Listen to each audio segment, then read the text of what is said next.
स्वागत है आपका फाइनल ट्रेड में। वीकेंड सेशन है और बाजार में थोड़ी मुनाफा वसूली एक बार फिर से आपको हावी होती हुई दिख रही है। कुछ इंपॉर्टेंट लेवल्स के नीचे फ्रंटलाइन इंडेक्स इस समय ट्रेड करते हुए दिख रहे हैं, बट आखिरी 1.5 घंटा एक्शन पैक्ड रहना चाहिए। अमेरिकी फ्यूचर्स में तो कुछ बड़ा एक्शन नहीं हो रहा है, बट भरपूर नंबर्स हमारे बाजार में आते हुए दिख रहे हैं। नतीजों के लिहाज से आज बड़ा दिन है और उसकी वजह से स्टॉक स्पेसिफिक मूवमेंट आपका शुरुआत करते हैं। सबसे पहले इस समय की जो बड़ी बातें हैं उस पर ध्यान डालते हुए लगातार दूसरे दिन आप दबाव देख रहे हैं। बड़ी गिरावट नहीं है, बट हाँ दबाव बना हुआ है। 1/4-1/3% गिरावट आपको बाजार में दिख रही है। 60 अंक नीचे है निफ्टी 19,475 के पास। बैंक शेयर्स में बिकवाली है, स्पेशली प्राइवेट बैंक्स में आपको प्रेशर दिख रहा है। 200 पॉइंट ,0.5% की गिरावट आपको बैंक निफ्टी में आती हुई दिखेगी। इसके अलावा फार्मा और एफएमसीजी यहां पर बिकवाली है, स्पेशली फार्मा जो पिछले कुछ दिनों से आउट परफॉर्मिंग सेक्टर था, आज यहां पर आपको मुनाफा वसूली आती हुई दिख रही है। पीएसयू बैंक्स ये संभले हुए हैं, यहाँ पर 1.5% खरीदारी है। पीएसयू बैंक्स में अच्छे नहीं होते तो शायद बैंक निफ्टी थोड़ा प्रेशर ज़्यादा होता, बट पीएसयू बैंक्स इस समय आपको संभले हुए दिख रहे हैं। अमेरिकी फ्यूचर्स में कुछ बड़ा एक्शन नहीं हो रहा है। यूरोप के बाजार आधे से 1% कमज़ोर हैं, तो ग्लोबल मार्केट्स कमज़ोर हैं, हमारे बाजार भी आपको कमज़ोर दिख रहे हैं। फार्मा में सबसे बड़ी गिरावट आपको आती हुई दिख रही है। एफएमसीजी वीक है, प्राइवेट बैंक्स वीक है। आज चुनिंदा मेटल शेयर्स में भी आपको गिरावट दिख रही है, 0.5% नीचे। मेटल इंडेक्स भी वीक है और बाकी ऑयल एंड गैस सेक्टर में भी आपको परेशानी दिखेगी। But PSUs as a whole इतने खराब नहीं है। पीएसयू बैंक्स अच्छे हैं, अन्य पीएसयू स्टॉक्स में भी खरीदारी है। आईटी से थोड़ा योगदान आपको आते हुए दिख रहा है। कैपिटल गुड्स, इंफ्रा भी होल्ड आउट कर रहे हैं और रियल एस्टेट शेयर्स में भी आपको थोड़ी बहुत खरीदारी इस समय होती हुई दिख रही है। बाजार का ब्रेथ ऑब्वियसली इस समय नेगेटिव साइड पर आपको ज़्यादा दिखेगा। निफ्टी में भी बात करें तो चुनिंदा आईटी और अन्य शेयर्स का सहारा है, अदरवाइज परेशानी तो इस समय आपको दिख रही है। तो क्या ये परेशानी रहेगी आखिरी 1.5 घंटे के लिए? क्या स्टॉक स्ट्रैटेजी होनी चाहिए और बाजार पर क्या व्यू बनाना है? हमारे एक्सपर्ट्स भी जुड़ रहे हैं, थोड़ी देर में अनिल जी भी अपना व्यू आपको देंगे। आइए उससे पहले एक बार कुशल और अरमान दोनों हैं हमारे साथ तैयार बताने के लिए आपको इंपॉर्टेंट ट्रिगर्स और साथ ही खबरों वाले शेयर से भी। कुशल, पहले तो ट्रिगर्स बताएं। Good afternoon. गुड आफ्टरनून दीप। ट्रिगर्स के लिहाज से आज भी अर्निंग्स हेवी डे होने वाला है, जिसमें अपोलो हॉस्पिटल, ओएनजीसी के निफ्टी से नंबर्स आएंगे। साथ ही एफ&ओ स्पेस से अभी भी 12 कंपनियों के नंबर्स आने बाकी है, जिसमें ABB, PFC, city union bank, Glenmark pharma, Muthoot finance, Voltas, Hindustan aeronautics, NALCO, JSPL, NMDC, astral और सन टीवी नेटवर्क शामिल है। एबीबी इंडिया के तो नतीजों के साथ साथ स्पेशल डिविडेंड पर बोर्ड बैठक होगी। साथ ही पीएफसी यहाँ पर नतीजों के साथ साथ बोनस शेयर जारी करने के प्रस्ताव पर भी चर्चा करती हुई दिखेगी कंपनी। जहां तक ग्लोबल इवेंट का सवाल है, जुलाई महीने का पीपीआई आंकड़ा यूएस के लिहाज से इंपॉर्टेंट होगा। साथ ही उनका अगस्त महीने का कंज्यूमर एक्सपेक्टेशंस डेटा भी आज के दिन में ही आएगा। कल के दिन के लिए एफ&ओ स्पेस से सीजी कंज्यूमर्स, जेके सीमेंट और औरोबिंदो फार्मा के नंबर्स आएंगे। सीआरएम सिल्क मिल्स नतीजों के साथ साथ बायबैक पर कंपनी विचार करेगी। सोमवार के हिसाब से जुलाई महीने का सीपीआई आंकड़ा और जुलाई महीने का ही हमारा डब्ल्यूपीआई आंकड़ा भी आपके सामने आएगा। साथ ही निफ्टी से आईटीसी और डिविज लैब अपने नंबर्स पेश करेंगी। एफ&ओ स्पेस से Hindustan copper, IB housing, Vodafone idea और जीएमआर एयरपोर्ट इंफ्रा, इनके भी नंबर्स आएंगे। आईटीसी की तो नतीजों के साथ साथ होटल कारोबार के डमर्जर पर भी विचार होगा, देखना होगा क्या फैसला आता है। साथ ही सेबी को अदानी हिडनबर्ग केस की जांच पूरी करने और रिपोर्ट देने का आखिरी दिन है 14 अगस्त। ट्रेडिंग टाइम यहाँ पर एनसीडीएक्स की जो कमोडिटीज़ की 9 से 5 बजे थी, वो रिवाइज होकर सोमवार से सुबह 10 बजे से शाम 5 बजे तक हो जाएगी। VL e governance and IT solutions. एक मिनट, इतना फास्ट बोलो कि मुझे पता ही नहीं चलेगी कौन सा ट्रिगर है। हाँ, ये टाइमिंग किसके ऑफिस का टाइम बदला है, जरा बताओ कुशल सर। एनसीडीएक्स पर कमोडिटीज की जो ट्रेडिंग टाइम है वो सुबह 9 से 5 थी पहले, अब सोमवार से 10 से 5 हो जाएगी। क्यों सर? Trigger update. ट्रिगर हमारी क्यों नहीं? हाँ, ये अच्छा सवाल है। हमारा भी 10 से खुला, हमें भी 1 घंटा ज़्यादा सोने को मिलेगा सुबह। तो फिर 5 बजे तक बैठना पड़ेगा। कोई बात नहीं, बैठ जाएंगे। सुबह की नींद का मजा ही अलग है। वो बात सही है। हाँ, वो बात सही है। सुबह सुबह जो मतलब आनंद अलग है, वो हमने वो सुख लिया ही नहीं जिंदगी में कभी नहीं। मतलब 10 से 5 हमारा कितना है, 9 से 3:30। 9 से 3:30 तो आधा घंटा एक्स्ट्रा करना पड़ेगा फिर। ठीक है, अपना जो चल रहा है चलने दो। चलिए ठीक है। इनके तो 1 घंटे कम हो गए, 9 से 5 को 10 से 5 कर दिया। 10 से 5 कर दिया एनसीडीएक्स वालों का। पहले 9 से 5 था, तो भी अपने से तो आधा घंटा ज़्यादा ही कर रहे हैं। हम 10 से 4:30 कर लेंगे। हाँ, 10 से 4:30 चलेगा। ओके। हाँ, तो भाइयों जरा बताइए आप लोगों को क्या चाहिए टाइम? ये 9 से 3:30 ही ठीक है या 10 से 5? ट्वीट करके मुझे बताइए। मुझे ट्वीट करके बताइए 9 से 3:30 जो चल रहा है चलने दें, नो छेड़छाड़, या फिर 10 से 5। और बंसल जी की टिप्पणी तो तैयार हमेशा रहती है। जी बंसल जी, दें अपनी राय, नहीं तो बहुत देर 10-15 मिनट तक आप बड़े अनकंफर्टेबल रहेंगे। जी सर बताएं। जी नहीं अनिल जी, पहले तो मैं राय दे दूं। राय मेरी ये है कि नो छेड़छाड़। और अनिल जी देखिए, यहाँ पर इसलिए भी छेड़छाड़ नहीं हो सकती। अगर इसको मार्केट को, हमारी मार्केट को 9:15 से 10 बजे करेंगे तो अनिल जी आप अपना स्टॉक ऑफ द डे कितने बजे देंगे? जो ऑफिस गोइंग बंदा है, जो सब्जी की दुकान चला रहा है या डिपार्टमेंटल स्टोर चला रहा है, वो तो अनिल जी अपनी दुकान 12 बजे नहीं खोलेगा ना, 8:30 बजे आपको सुन के जाता है। तो जो जैसा चल रहा है वैसा चलने देना चाहिए। आपको भी लोग सुन के अनिल जी ट्रेड करते हैं, निफ्टी बैंक आप लेवल्स देते हैं, तो दिक्कत होगी अनिल जी, असुविधा होगी। और दूसरा अनिल जी, आप मार्केट को 10 बजे खोल लें, 11 बजे खोल लें, 12 बजे खोल लें, तो भी कुणाल जी जो मेरे मित्र हैं, मतलब कि चार्ट कॉर्नर के सीनियर पार्टनर हैं, मैं वेरी सीनियर हूँ, और वो तब भी अनिल जी लेट ही आएंगे, लास्ट नंबर पे आएंगे। तो मतलब पहली चीज तो ये कि मतलब कभी भी खोलो, एक तो क्या है, वो बंसल जी का हमारा बॉडी साइकिल एकदम सेट हुआ पड़ा है। हाँ। तो 9 से वाला 3:30 वाला वो 10 से। और बंसल जी ने एक स्पेसिफिक प्रॉब्लम कहा, किसको सबसे ज्यादा प्रॉब्लम होगी?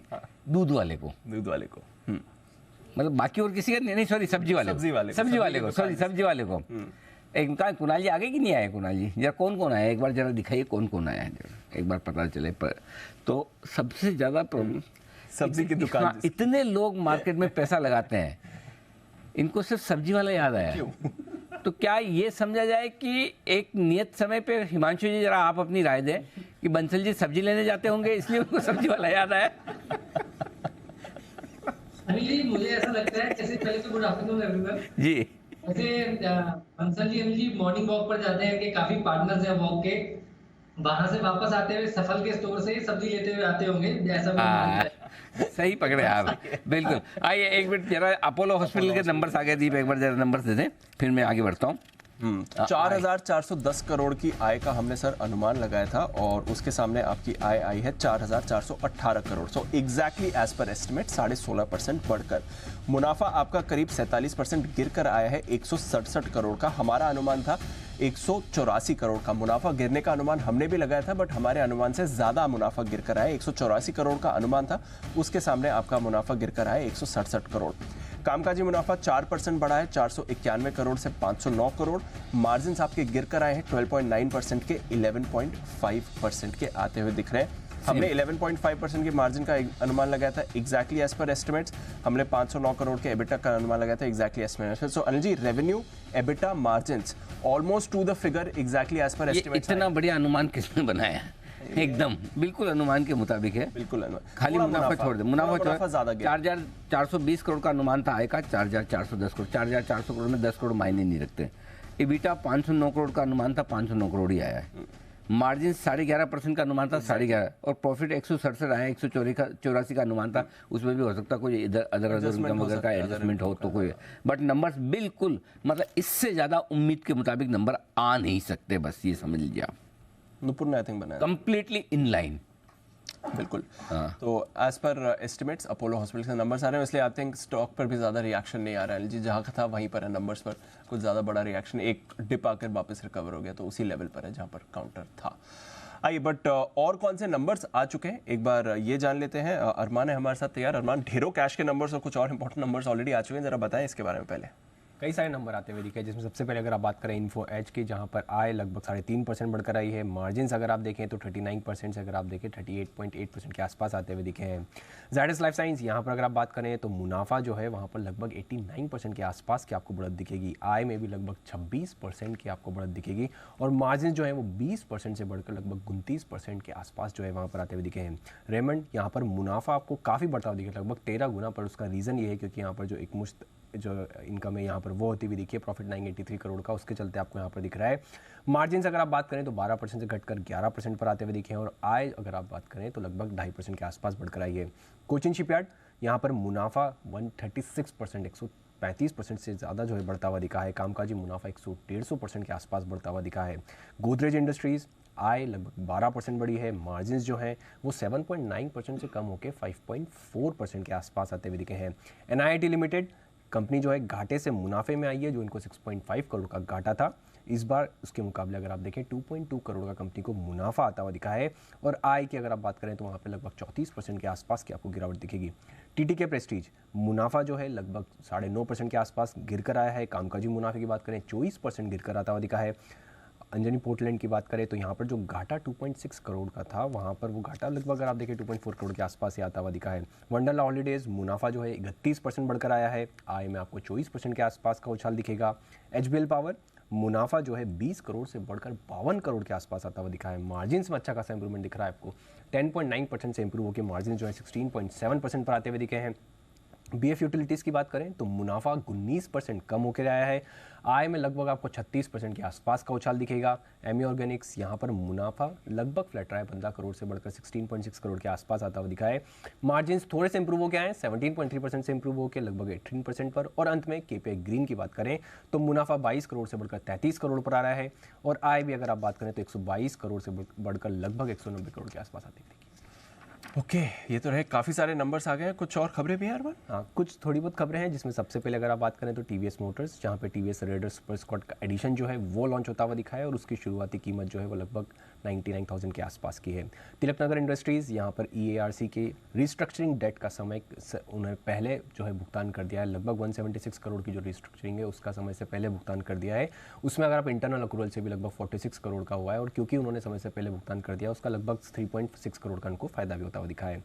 डीपीआईटी अपडेट, वहाँ पर इतने सारे ये अपडेट आते हुए दिखे हैं कि 14 सेक्टर के लिए पीएलआई स्कीम के तहत लगभग 733 आवेदन को मंजूरी मिलती हुई दिखी है। पीएलआई स्कीम के तहत लगभग 2900 करोड़ का भुगतान होगा, और अगर आप देखें उसी के तहत लगभग 78,000 के आसपास करोड़ का निवेश होने वाला है। और कई सारी ब्लॉक डील्स हैं, जिसमें REC 42 lakh shares, Bank of Maharashtra 37 lakh, Kesoram industries 20 lakh, PNB 11.6 lakh और बायोकॉन 15 लाख शेयरों के कई सौ देखिए। ओके, तो ये है ढेर सारी खबरें जिन पर आज दिखेगा भरपूर एक्शन। आइए इसी एक्शन को बढ़ाते हैं आगे, और अब वक्त है हमारे सभी एक्सपर्ट से मुलाकात करने का, और मुलाकात करने के लिए सबसे पहले वागले साहब के लिए है बिगुल वागले का wonder.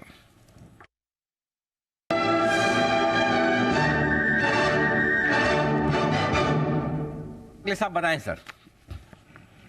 Anil ji, India cement में एक बड़ा वाला ब्रेकआउट है, 255-56 का भाव है। मुझे लगता है ये 270 तक जाना चाहिए। 2 से 3 दिन का टाइम फ्रेम है, आपको 252 का स्टॉप लॉस रखना चाहिए, और 260 के पार निकलते ही इसमें अच्छा खासा मोमेंटम आएगा तो और ऐड करना चाहिए, और 260 के पार निकलने के बाद 255 का स्टॉप लॉस रखें। तो यह है आपके लिए इंडिया सीमेंट्स, जहां पर आपको करनी है खरीदारी। आज सुबह पालविया साहब ने भी इसे रेकमेंड किया था 10 की कमाई में, और वहाँ से हम देखिए बढ़िया मूव है। 242 के लेवल्स पर वालिया साहब की रिकमेंडेशन आई थी, वहाँ से देखिए 6% की मूव आ गई है, और अब वागले साहब को भी पसंद आ रहा है और ज़्यादा बड़े टारगेट्स के लिए, तो इस पर अच्छा एक्शन आपको बनते हुए दिखेगा। बट बढ़िया एक्शन एचसीएल टेक पर बन रहा है। आज सुबह हम बात भी कर रहे थे, अनिल जी की स्टॉक ऑफ द डे में भी था, टारगेट्स भी हिट हो गए। एक बार शरद जी भी हमारे साथ, और उनसे भी राय ले लेते हैं एक बार। Sharad ji, good afternoon sir. HCL tech Verizon के साथ जो $2 बिलियन की डील अनाउंस हुई है, उससे एक नई जान आती हुई दिखी है, स्पेशली जब अर्निंग सीजन में हमने देखा था कि डील विंस पर और स्पेशली कॉग्निजेंट के गाइडेंस के बाद डील विंस पर थोड़े सवाल उठे थे। बड़ी डील के बाद बड़ा रिएक्शन आ रहा है, कैसे देखना है सर इस डेवलपमेंट को? जी, पॉजिटिव डेवलपमेंट है, और हमारा ये मानना है कि अब जैसे जैसे यूएस में रिसेशन का जो बहुत ज़्यादा ओवरहैंग या डर था वो ग्रेजुअली कम हो रहा है। कुछ पॉकेट्स ऑलरेडी बात कर रहे हैं कि शायद वहाँ रिसेशन आए ही नहीं, तो मुझे लगता है ये बहुत बड़ा चेंज हो जाएगा सेंटिमेंट में। वहाँ पे ऑन द ग्राउंड जो बैंक्स की प्रॉब्लम थी वो भी लगभग सॉल्व हो गई है। सबका यूएस यूरोप से एक काफ़ी बड़ा हिस्सा आता है आईटी कंपनीज का रेवेन्यू का। तो संग में ये डील विन के संग आप समझ सकते हैं कि ब्रॉडली भी जो ट्रेंड है वो चेंज होगा, और बड़ी डील विन्स और छोटी डील विन्स जो ट्रैजेक्टरी है वो काफ़ी स्ट्रॉन्ग होनी चाहिए डेवलप्ड वर्ल्ड से, जिसका फ़ायदा ज़्यादातर आईटी कंपनीज को होगा। और एचसीएल टेक में अभी भी जो एक्सपेक्टेशन है ज़्यादातर आईटी कंपनीज में, आप समझिए अगले 2-3 साल 10-12% की प्रॉफिट ग्रोथ मॉडल की गई है सब जगह। तो मुझे लगता है उसमें री रेटिंग की गुंजाइश है, और उसके साथ साथ जो मल्टीपल्स इनको मिलते हैं उसमें भी काफ़ी बड़ा ड्रॉप आ चुका है। तो एचसीएल टेक भी अभी जो सबड्यूड एक्सपेक्टेशन है उस पर भी कितना 20 टाइम के आसपास भी नहीं ट्रेड कर रहा है FY25 के नंबर्स पे। मुझे लगता है 10 से 15% आप अर्निंग्स ग्रोथ और ज़्यादा पकड़ लीजिए, और साथ ही में आप ये मान लीजिए कि एवरेज पे जो मल्टीपल्स है वहाँ पे भी 10 से 15% ग्रोथ है। तो ज़्यादातर आईटी स्टॉक्स में मुझे लगता है 25 से 30% एडिशन की जगह है यहाँ से।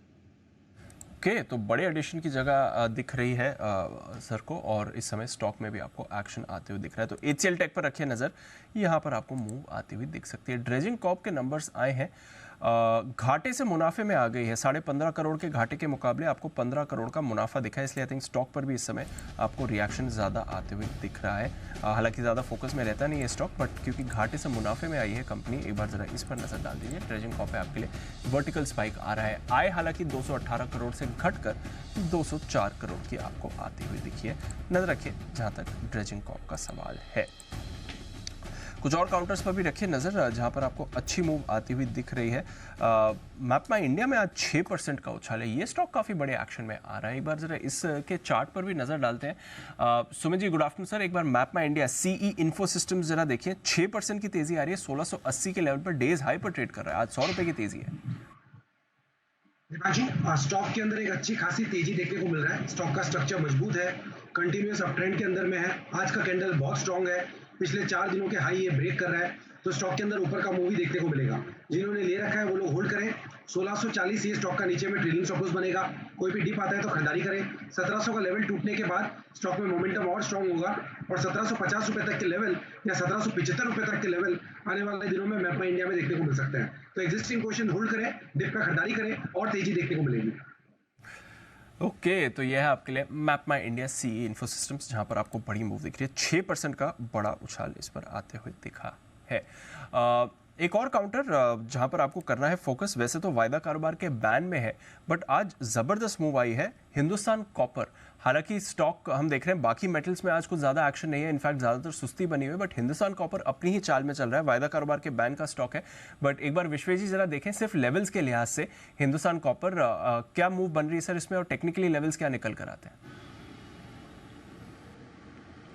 Good afternoon Deepanshu, good afternoon Anil जी।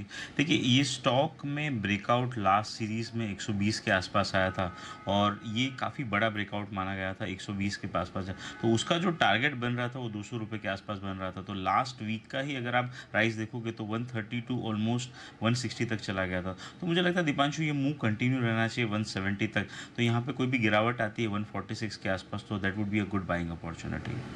ओके, तो यह है आपके लिए हिंदुस्तान कॉपर, बैन लिस्ट वाला स्टॉक, बट बढ़िया मूवमेंट ये इस समय आपको दिखा रहा है।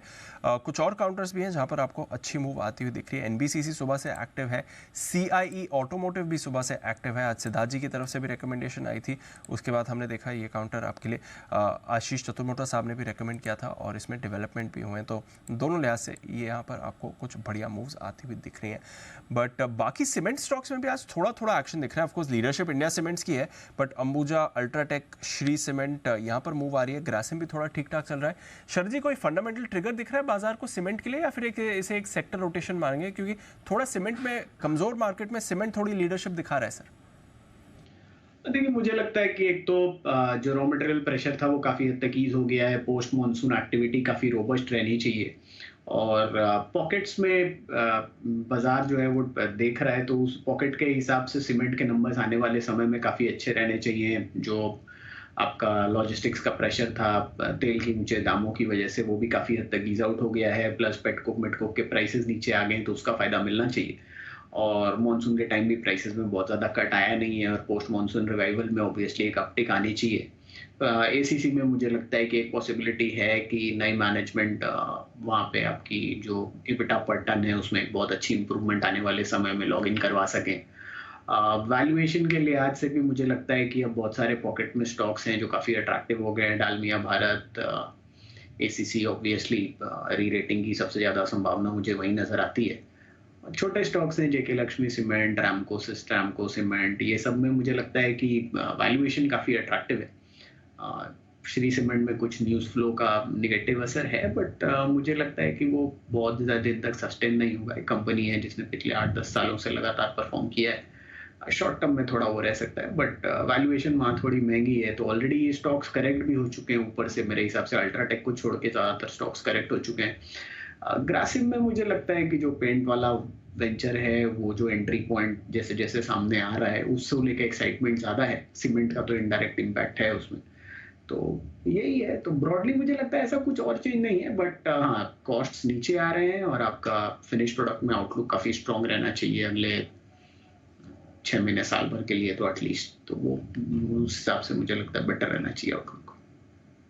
तो ये राय आपके लिए सीमेंट शेयर पर आती हुई शरद जी की तरफ से। आइए बिगुल की अब है कतार, एक के बाद एक सब है तैयार।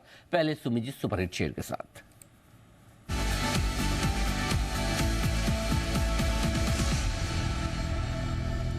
सुमित जी फरमाइए।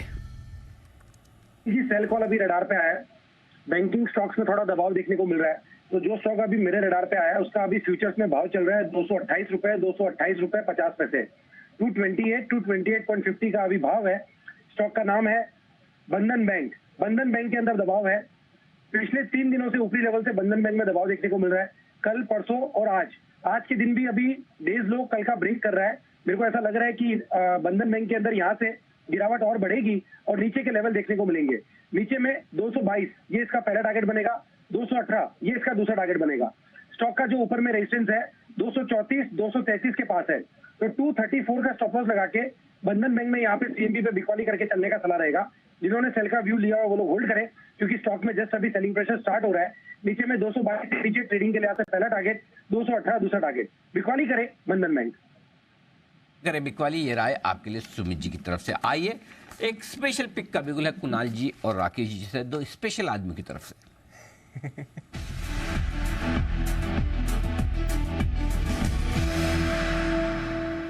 बताएं सर, अगर आपका स्पेशल सुन के हीमोग्लोबिन बढ़ गया हो तो बताएं अपनी पिक।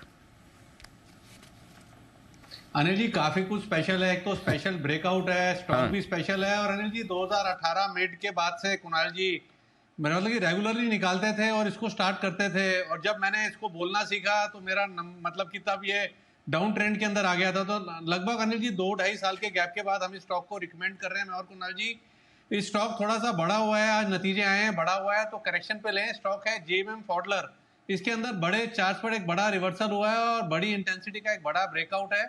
जिस तरीके का टेक्निकल स्ट्रक्चर है, मतलब कि अगर आप 25-30 रुपए मौजूदा स्तरों से नीचे लेते हैं तो मार्जिन ऑफ सेफ्टी बनता है 250-300 रुपए बढ़ने का पोटेंशियल रखता है, तो मिस नहीं करना है। जेएमएम फॉडलर को ओवरवेट खरीदारी की राय है। ओवर टू कुणाल जी। अनिल जी देखिए, बहुत अरसे बाद, जैसे राकेश जी कह रहे हैं कि काफ़ी अरसे बाद ये रडार पर आया और इसको हम लोग लगातार ट्रैक कर रहे थे, लगातार स्टॉक अंडर परफॉर्म कर रहा था, लेकिन आज का जो मूव आया है इसमें एक मेजर रेजिस्टेंस पार हो गई है और इस स्टॉक में आपको एक बड़ा एक्शन देखने को मिल जाएगा, क्योंकि इतने समय की चुप्पी के बाद ये स्टॉक तेज हो रहा है। अब जैसा राकेश जी ने कहा कि नीचे के लेवल्स पर बाय करें, यहाँ पर 1550, 1560 के आसपास मिलता है तो सबसे ऑप्टिमल एंट्री पॉइंट होगा। यहाँ स्टॉप लॉस जो है वो 1525 के आसपास रखें, 1525 के आसपास स्टॉप लॉस रखकर खरीदारी करें। पहला टारगेट स्टॉक के लिए होगा 1750 का, 1750 का इवेंचुअल टारगेट 1850 का। बड़ी तेजी के लिए बाय करना है जीएमएम फॉडलर। ओके, तो जीएमएम फॉडलर पर रखिए नजर, और नतीजों पर भी ये रिएक्ट कर रहा है। कल आए थे इसके नतीजे, आज सुबह हमने इस पर बात भी करी थी। 23% आय बढ़कर आई थी, 23% आपका मुनाफा भी बढ़ा था, मार्जिन एक्सपैंड हुए थे और 35% आपने कामकाजी मुनाफा भी बढ़ते हुए देखा था। जीएमएम फॉडलर को रखें रेडार पर। एक और स्टॉक जिसे रखना है रेडार पर, और राकेश जी कुणाल जी की रेडार पर भी एक्टिवली रहता है। कुणाल जी इसकी भी चार्ट जरा एक बार पुलअप कर लीजिए। BEML, इसके नतीजे आपके लिए आते हुए दिख रहे हैं। आय 670 करोड़ से घटकर 577 करोड़ की आपको आती हुई दिख रही है, तो करीब 90 करोड़ की आय में आपने कमी होते हुए देखी है पिछली बार से अब तक। कामकाजी घाटा ये थोड़ा घटा है, बट ज्यादा नहीं घटा है। 56 करोड़ का 50.5 करोड़ का ही आपको आते हुए दिख रहा है, तो कुछ खास रिडक्शन नहीं हुआ है एबिटा लॉस में BEML के लिए। कंसोलिडेटेड बेसिस पर घाटा भी इनका हल्की सी गिरावट दिखा रहा है। 82 करोड़ का घाटा घटकर 75 करोड़ का आपको आते हुए दिख रहा है। तो ये है आपके लिए BEML। फर्स्ट कट नंबर्स को ज़्यादा खास नहीं दिख रहे हैं। रेवेन्यू डिक्लाइन है, एबिटा और नेट लॉस थोड़ा कम हुआ है, बट ज़्यादा वहाँ पर आपने कमी नहीं होते हुए देखी है। चार्ट्स भी कुणाल जी को ज़्यादा इस समय रिएक्ट नहीं कर रहा है, बट नंबर्स को ज़्यादा खास नहीं है BEML के। सर जरा देखें चार्ट्स। देखिए दीपांशु, बहुत बड़ा रन हमने BEML के चार्ट पर हाल में देखा। आप देखिए लगभग 3-4 महीनों में ये स्टॉक जो है ये 1300 से आज 2000 रुपए के आसपास ट्रेड कर रहा है, तो एक सीधा वन वे रन हमने देख लिया है। तो थोड़ा करेक्शन की गुंजाइश जरूर इन स्तरों पर दिखती है। मुझे लगता है कि स्टॉक नीचे के लेवल्स पर मिले तो फिर से बाय करके चलना चाहिए। फिलहाल वेट एंड वॉच करें। जिनके पास पोजीशन है 1900 का एक स्टॉप लॉस रख लें। गिरावट आती है तो इसमें डेफिनेटली बाय करके चलना चाहिए, और मुझे लगता है ये स्टॉक फिर से आपको नए हाइज बनाता हुआ दिखेगा। डिप्स में खरीदारी की राय। एक चीज जो आपको यहाँ पर ध्यान में रखनी चाहिए, BEML यूजुअली क्योंकि इनका कामकाज ऐसा है कि फर्स्ट क्वार्टर में इनका ज़्यादातर एबिटा लॉस ही आता है। अगर आप पिछले 4 फाइनेंशियल ईयर्स देखें इंक्लूडिंग करंट क्वार्टर, तो इनका एबिटा लॉस ही आया है। हालांकि इस बार पिछले 4 साल में सबसे कम आया है। FY21 में, Q1 की मैं बात कर रहा हूँ सारे सालों की, FY21 में 118 करोड़ का एबिटा लॉस था, FY22 में 82 करोड़ था, पिछले साल 56 करोड़ था और इस साल 50 करोड़ का। तो वैसे देखें तो 4 साल में सबसे कम एबिटा लॉस आया, बट यूजुअली फर्स्ट क्वार्टर में इनका एबिटा लॉस रहता है, फिर बाकी 3 क्वार्टर्स में ये एबिटा प्रॉफिट में रहते हैं। बट नॉनदलेस ये है आपके लिए BEML स्टॉक 1.25% नीचे इस समय ट्रेड करते हुए आपको दिखेगा। नंबर्स पर ये रिएक्ट कर रहा है। आइए वागले साहब के पास चलते हैं, एक बिगुल उनके लिए वागले का वंडर।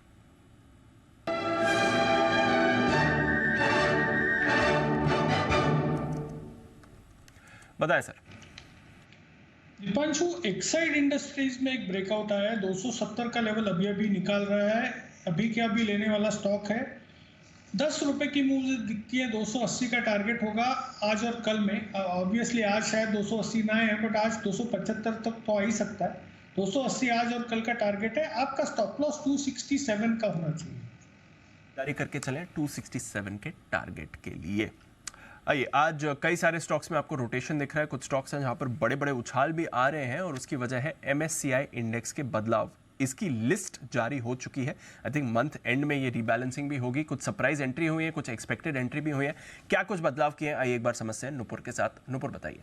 बिल्कुल, मंथ एंड में जो एडजस्टमेंट है वो होंगे 31 अगस्त से। जितने भी अनाउंसमेंट आए अगस्त रिव्यू में उसके एडजस्टमेंट होते हुए नजर आएंगे। लेकिन 6 की एक्सपेक्टेशन थे, 6 स्टॉक इंक्लूड होंगे MSCI में, उसकी जगह 8 किए गए। तो 2 सरप्राइज एलिमेंट थे, एक पहला REC और दूसरा सुप्रीम इंडस्ट्रीज।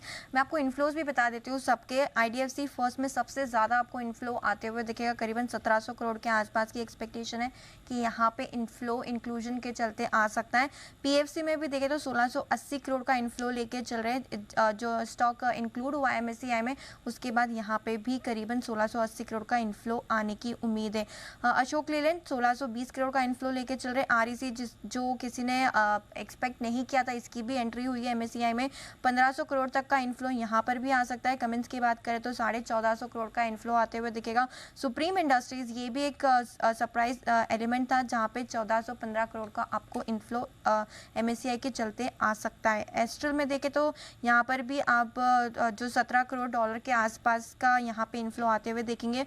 HDFC AMC की बात करें तो यहाँ पर भी 1300 करोड़ का इन्फ्लो इंक्लूजन जो हुआ है इसका MSCI इंडेक्स में, उसके चलते आते हुए आपको नजर आएगा।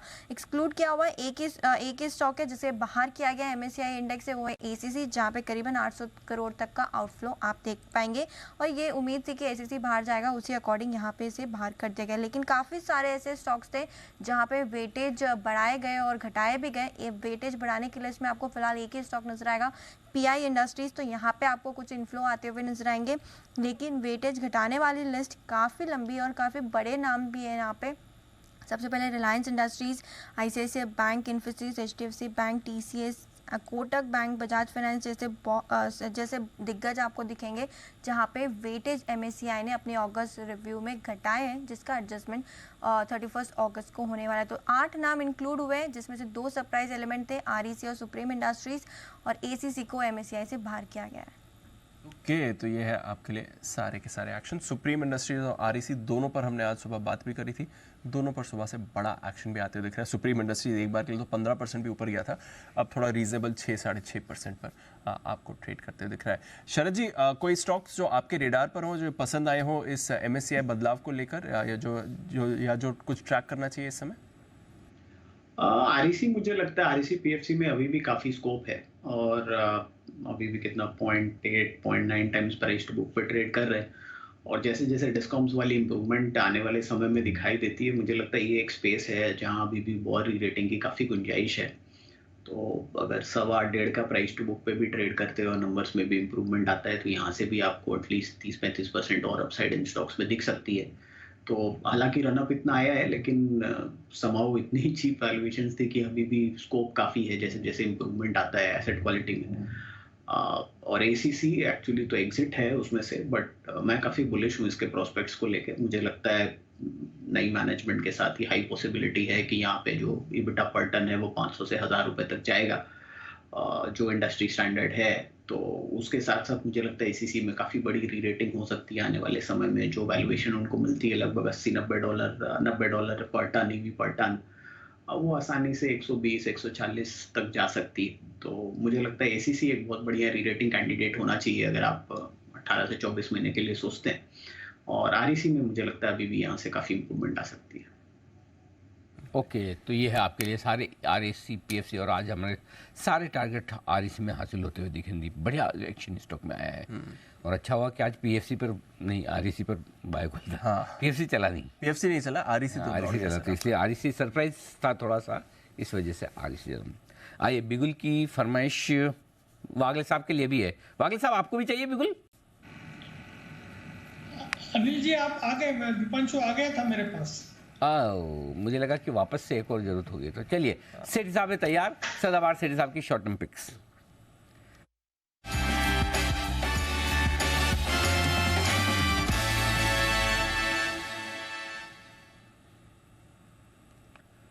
सेठी साहब, स्वागत है आपका, बताएं सर पहली पिक।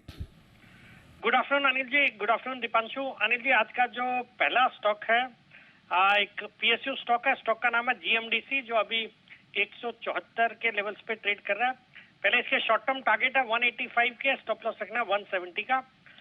बहुत ही दमदार क्वालिटी की कंपनी है, मेनली दो सेगमेंट में काम करती है। एक तो माइनिंग का सेगमेंट है जहाँ पे ये लिग्नाइट है, बॉक्साइट, फिर मैंगनीज और लाइमस्टोन, ये सब माइनिंग करती है। और दूसरा पावर, जिसमें इनके पास थर्मल, विंड और सोलर तीनों पावर है। ये कंपनी गुजरात की जो टोटल रिक्वायरमेंट है लिग्नाइट की, उसका 25% ये सप्लाई करती है। बाकी अब ये कंपनी ये जो रेयर अर्थ एलिमेंट्स और कई सारे वैल्यू एडेड प्रोडक्ट्स की को डेवलप करने में फोरे कर रही है या सीरियस फोकस है। इसके लिए इन्होंने बॉस्टन कंसल्टिंग ग्रुप जैसी कंसल्टेंसी फर्म की भी सर्विसेज ली है इस अपॉर्चुनिटी को टैप करने के लिए, फ्यूचर ग्रोथ के लिए। तो फ्यूचर में बहुत अच्छी ग्रोथ आ सकती है। और बाकी फंडामेंटल्स या फाइनेंशियल्स बहुत ही अच्छे हैं। ऑपरेटिंग प्रॉफिट मार्जिन है close to 47%, return on equity is 21%, return on capital employed 25-26%, एक जीरो डेट कंपनी और पिछले 3 साल का पैट का और रेवेन्यू का कैगर बहुत ही जबरदस्त रहा है। और वैल्यूएशन के लिहाज से भी 5 के मल्टीपल पे ये स्टॉक बहुत ही सस्ता लगता है। फिर आपके गुजरात गवर्नमेंट की इसमें 74% की हिस्सेदारी, और हमने कल प्रधानमंत्री जी के भाषण में देखा किस तरह से उन्होंने कहा कि पीएसयू स्टॉक्स में निवेश करना चाहिए। तो अनिल जी, आज पूरा सेक्टर भी फोकस में है, मुझे लगता है ये स्टॉक अच्छा करेगा। तो खरीदारी करने की सलाह फॉर अ टारगेट ऑफ 185। अच्छा बताओ सेठी साहब, प्रधानमंत्री के बोलने की वजह से आपने कौन सा पीएसयू स्टॉक खरीदा?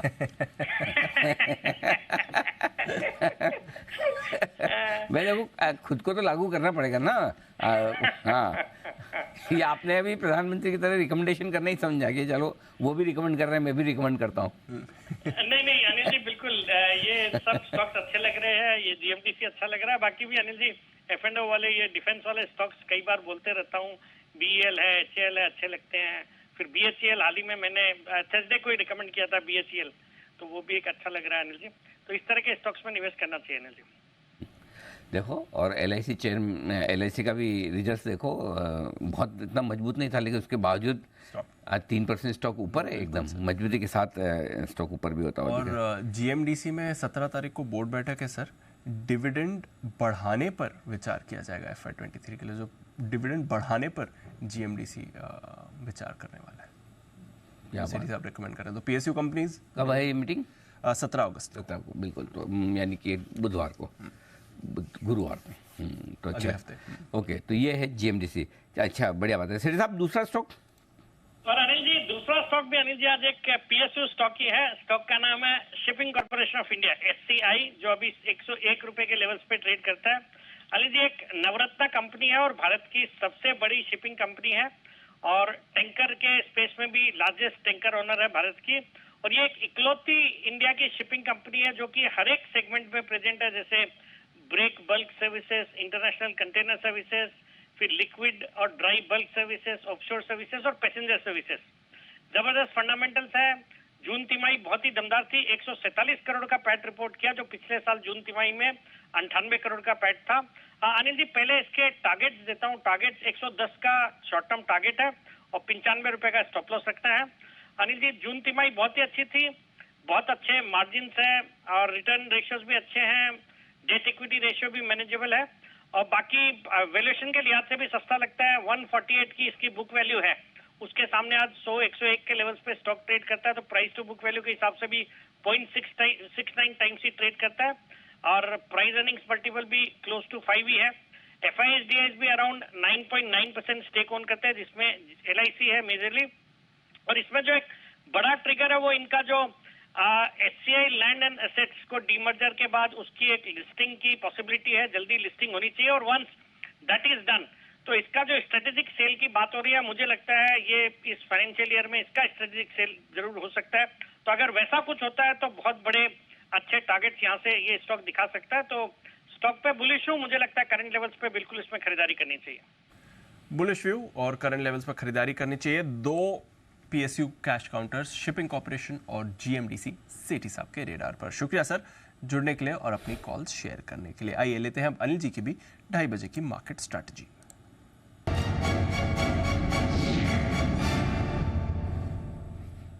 सर अमेरिकी फ्यूचर्स कुछ नहीं कर रहे हैं। 25 पॉइंट ऊपर डाउ फ्यूचर्स है, 25 पॉइंट नीचे नैस्डैक फ्यूचर्स है, बिल्कुल फ्लैट आपको S&P फ्यूचर्स दिखेंगे। एशिया आज थोड़ा कमज़ोरी था, ज़्यादातर कमज़ोरी था एशिया। जापान आज बंद था तो जापान का कुछ वैल्यू नहीं है, बाकी एशिया आपको थोड़े कमज़ोरी दिखे। और यूरोप भी कुछ ज़्यादा खास ऊपर नहीं है, थोड़ा गिरावट के साथ ही ज़्यादातर यूरोप के बाजार भी ट्रेड कर रहे हैं। रुपया 10 पैसे कमज़ोर है, तो जितनी कल आई थी रुपये में आज उसने पूरी गिव अप कर दी है। बताएं सर। बहुत क्रूशियल लेवल के आसपास है दीप बाजार। 19,500 के नीचे बंद होना नहीं चाहिए और वहाँ से सिर्फ 15-20 पॉइंट ही दूर है। अभी भी लग तो ऐसा रहा कि शायद 19,500 के नीचे बंद ना हो, क्योंकि पोजीशंस जिस हिसाब से बनी है 19,500 पर 86 लाख शेयर पुट में है, कॉल्स में 1 करोड़ 12 लाख शेयर हैं, तो थोड़ी बराबरी का मामला वहाँ बैठा, थोड़ा सा कॉल राइटर हावी भी है। सो 19,500 के ऊपर बंद होना आज चैलेंज है। और अगर आज नीचे बंद होता है तो एकदम शॉर्ट टर्म के लिहाज से भी आज थोड़ी सी आपकी रिस्क बढ़ जाती है और वीकली क्लोजिंग भी आपकी 19,500 के नीचे आएगी, क्योंकि देखिए पिछले हफ्ते आपकी जो क्लोजिंग थी 19,517 की थी और उसके बाद पूरे हफ्ता आप ऊपर नीचे सब कुछ हुए लेकिन 19,500 के नीचे बंद नहीं हुए। तो अगर आज 19,500 के नीचे बंद होते हैं तो 3 अगस्त को 19,381 की जो क्लोजिंग मिली थी उसके बाद पहली बार आप 19,500 के नीचे बंद होंगे।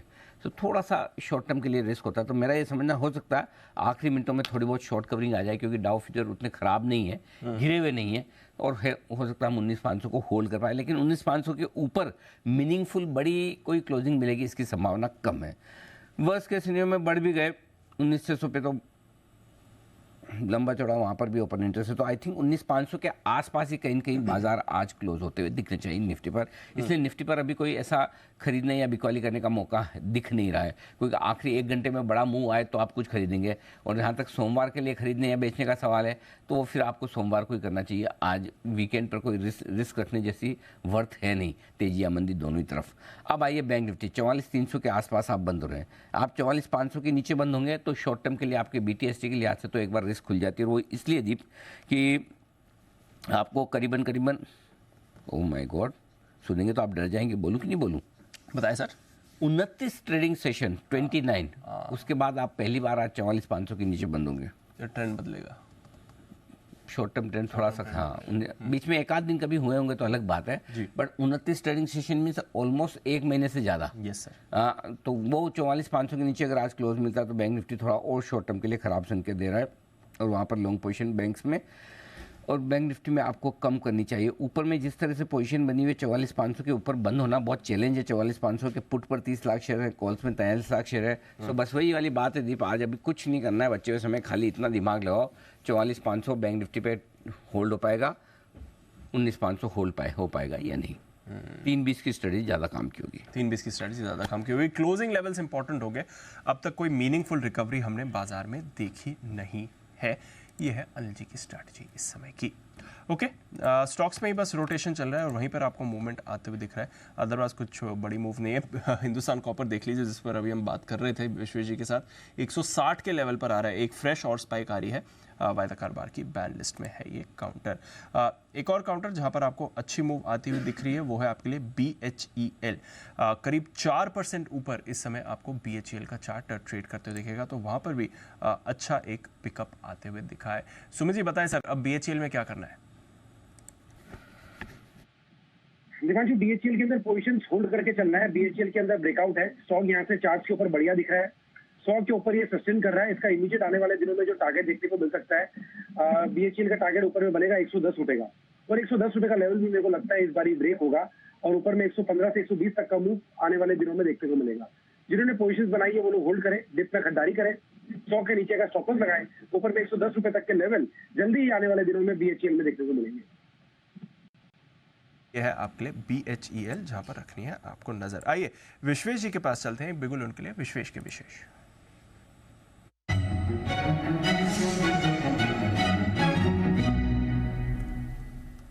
बताएं विश्वेश जी।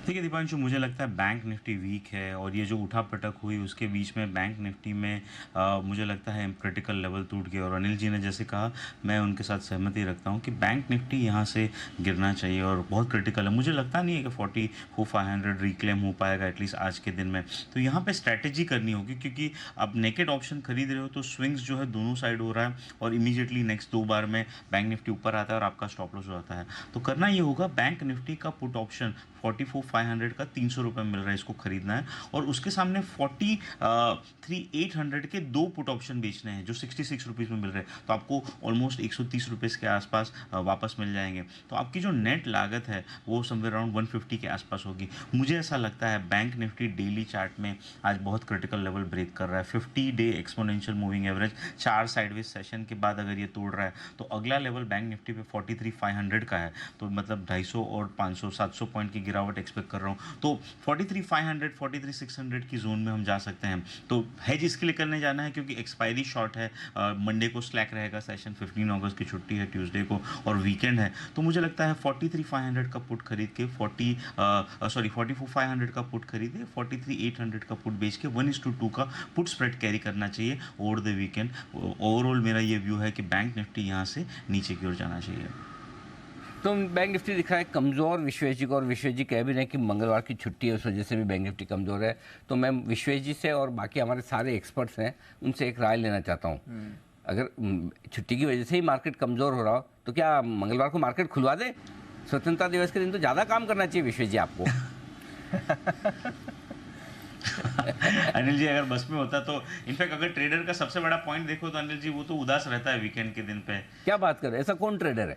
तो मुझे लगता है अगर 5 दिन कमाएगा तो खर्च कब करेगा, लाइफ कब एंजॉय करेगा? सैटरडे संडे को भी उदास रहेगा तो नहीं।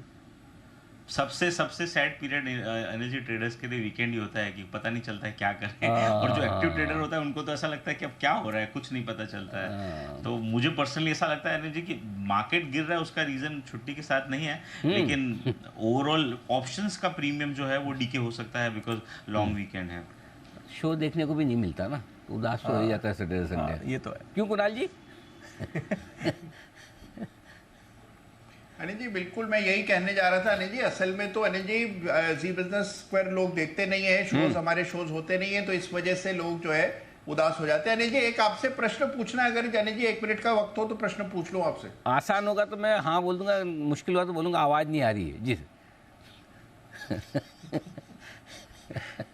अनिल जी देखिए बंसल जी ने मेरे साथ एक प्रैंक किया अभी अनिल जी। ओके। उन्होंने मुझे संदेश भेजा कि अनिल जी आपको ढूंढ रहे हैं, आप कहाँ हो, जल्दी आओ। अच्छा। तो अनिल जी मैं भागता दौड़ता तुरंत मैंने लॉग इन किया। अनिल जी तो क्या वाकई में आप ढूंढ रहे थे या ये केवल प्रैंक कर रहे थे? अनिल जी ये क्लियर कर दे अनिल जी। बंसल जी क्या जवाब दे रहे हैं, जल्दी से बताओ। नहीं अनिल जी जो हकीकत है, आप शो के दौरान में जब बातचीत हो रही थी आपने ढूंढा ना कुणाल जी को, देखो कहाँ है वो दिखे नहीं अनिल जी, और ये अभी भी लेट ही आते अनिल जी। उसके बाद आप कह रहे हैं प्रैंक नहीं, मैं हकीकत कर रहा था, मुझे तो मतलब ही नहीं पता प्रैंक का। मेरे को ये समझ नहीं आ रहा है कि मतलब कुणाल जी के लेट आने का ज्यादा दुख है बंसल जी या खुद के जल्दी आने का। दुख तो है ये पता चल रहा है, दोनों में से कितना है। चलिए बढ़िया है। तो चलिए देखो कुणाल जी, हमको ये पता है ढूंढने से तो भगवान भी मिल जाते हैं, राइट? और फिर आप तो कुणाल जी हैं तो आप मिल ही गए हमें, बहुत ही बढ़िया है। ओके आइए, HAL सुमित जी का फेवरेट हल ये है आपके लिए तैयार नतीजे देने के लिए। आज ही आने वाले हैं। रिजल्ट्स कैसे रहेंगे कुशल बताइए। सर नंबर्स के लिहाज से तो अच्छे प्रदर्शन की ही उम्मीद है। सबसे पहले रेवेन्यू फ्रंट पर बात कर लेते हैं। करीबन 14% की ग्रोथ के साथ 4,130 करोड़ पर कंपनी अपनी आय घोषित कर सकती है।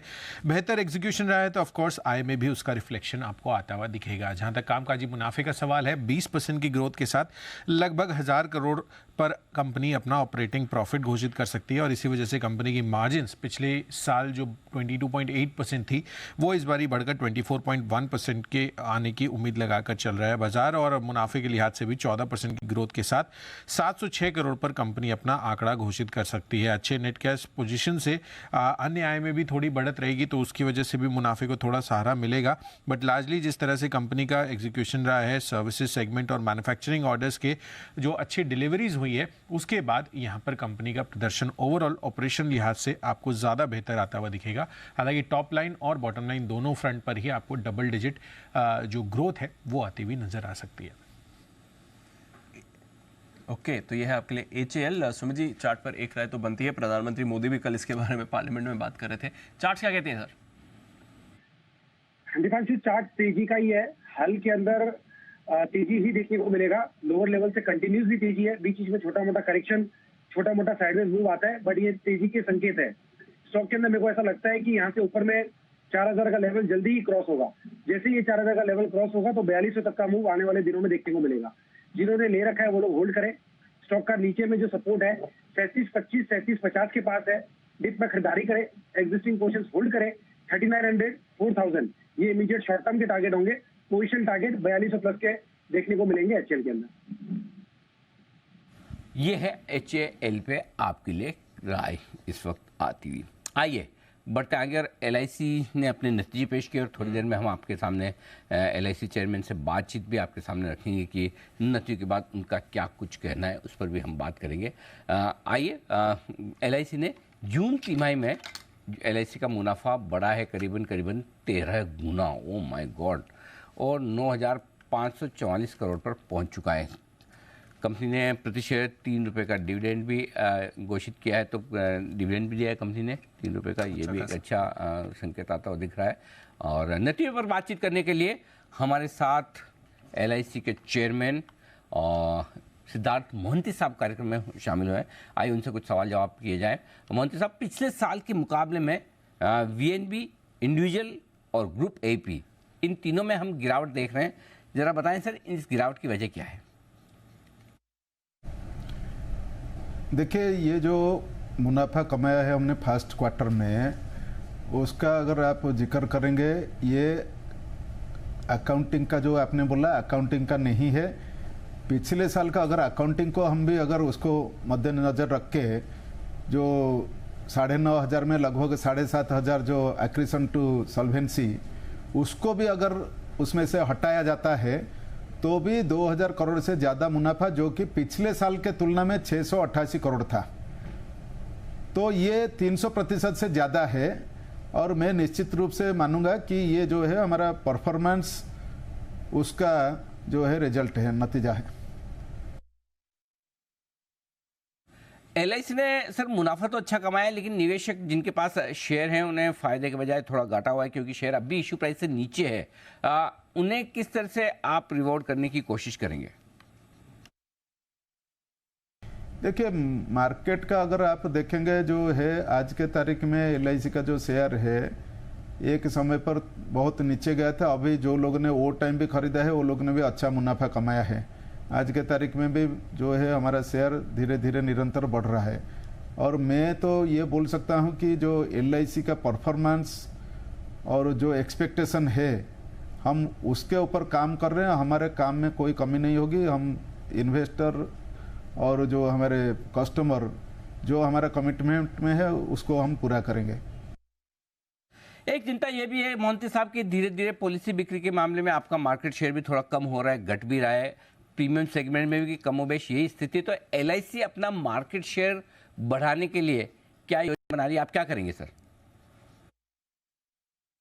देखिए, मार्केट शेयर की जहां तक बात है, मैं हमेशा बोल रहा हूं प्रॉफिटेबल मार्केट शेयर।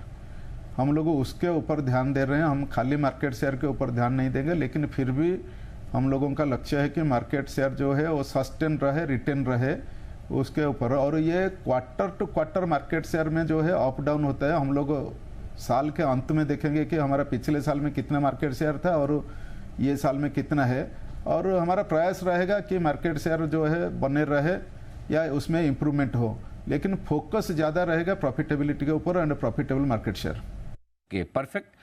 मोहंती साहब, IDBI बैंक के विनिवेश को लेकर क्या स्ट्रेटेजी है? आप 15% से अधिक स्टेक रखना चाहते हैं या इससे कम? और दूसरी बात ये कि क्या LIC हाउसिंग फाइनेंस और IDBI बैंक के मर्जर के बारे में भी कोई ऐसा ऑप्शन आप सोच सकते हैं कि दोनों का मर्जर कर दिया जाए? देखिए, IDBI बैंक के ऊपर सरकार निर्णय लेगी। जहाँ तक LIC का सवाल है, LIC क्योंकि IDBI बैंक हमारा बैंक एश्योरेंस पार्टनर और number 1 partner, highest contribution bank का IDBI बैंक से हम मिलता है हम लोगों को, तो हम उतना ही हमारा स्टेक रहेगा जितना हमारा वो पार्टनरशिप बने रहे और वो हमारे सबसे बड़ा बैंक पार्टनर बने रहे। ठीक बात है सर। तो बहुत बहुत धन्यवाद मोहंती साहब आपका नतीजों पर विस्तार से बातचीत करने के लिए जी बिजनेस से। तो LIC चेयरमैन कहते हुए कि LIC अपने मार्केट शेयर को बढ़ाने और बनाए रखने के लिए पूरे प्रयास करेगी, शेयर होल्डर्स को रिवॉर्ड करने की भी कोशिशें की जाएगी। आइए बढ़ते हैं आगे। बाजार दिन के निचले स्तरों के आसपास 19,450 पर है निफ्टी। बैंक निफ्टी ज़्यादा कमज़ोर होता दिख रहा है, 325 अंक नीचे 44,200 के बेहद करीब पहुंचता हुआ दिख रहा है। तो हाल ही के दिनों का लोअर लो बैंक निफ्टी ने बनाया, स्पेशली 3 अगस्त के बाद का लो आज बनता हुआ दिखा। तो दबाव बैंक निफ्टी पर लगातार है और लगातार पिछले कुछ दिनों से हम कह भी रहे हैं कि बैंक निफ्टी में अभी अपने को थोड़ा सा सावधानी रखनी है। Exactly. आइए, तब तक कुशल तैयार है ABB इसके रिजल्ट्स का अनुमान लेकर। कुशल, कुछ अच्छे रिजल्ट्स आएंगे या मामला सीमेंस जैसा ही है?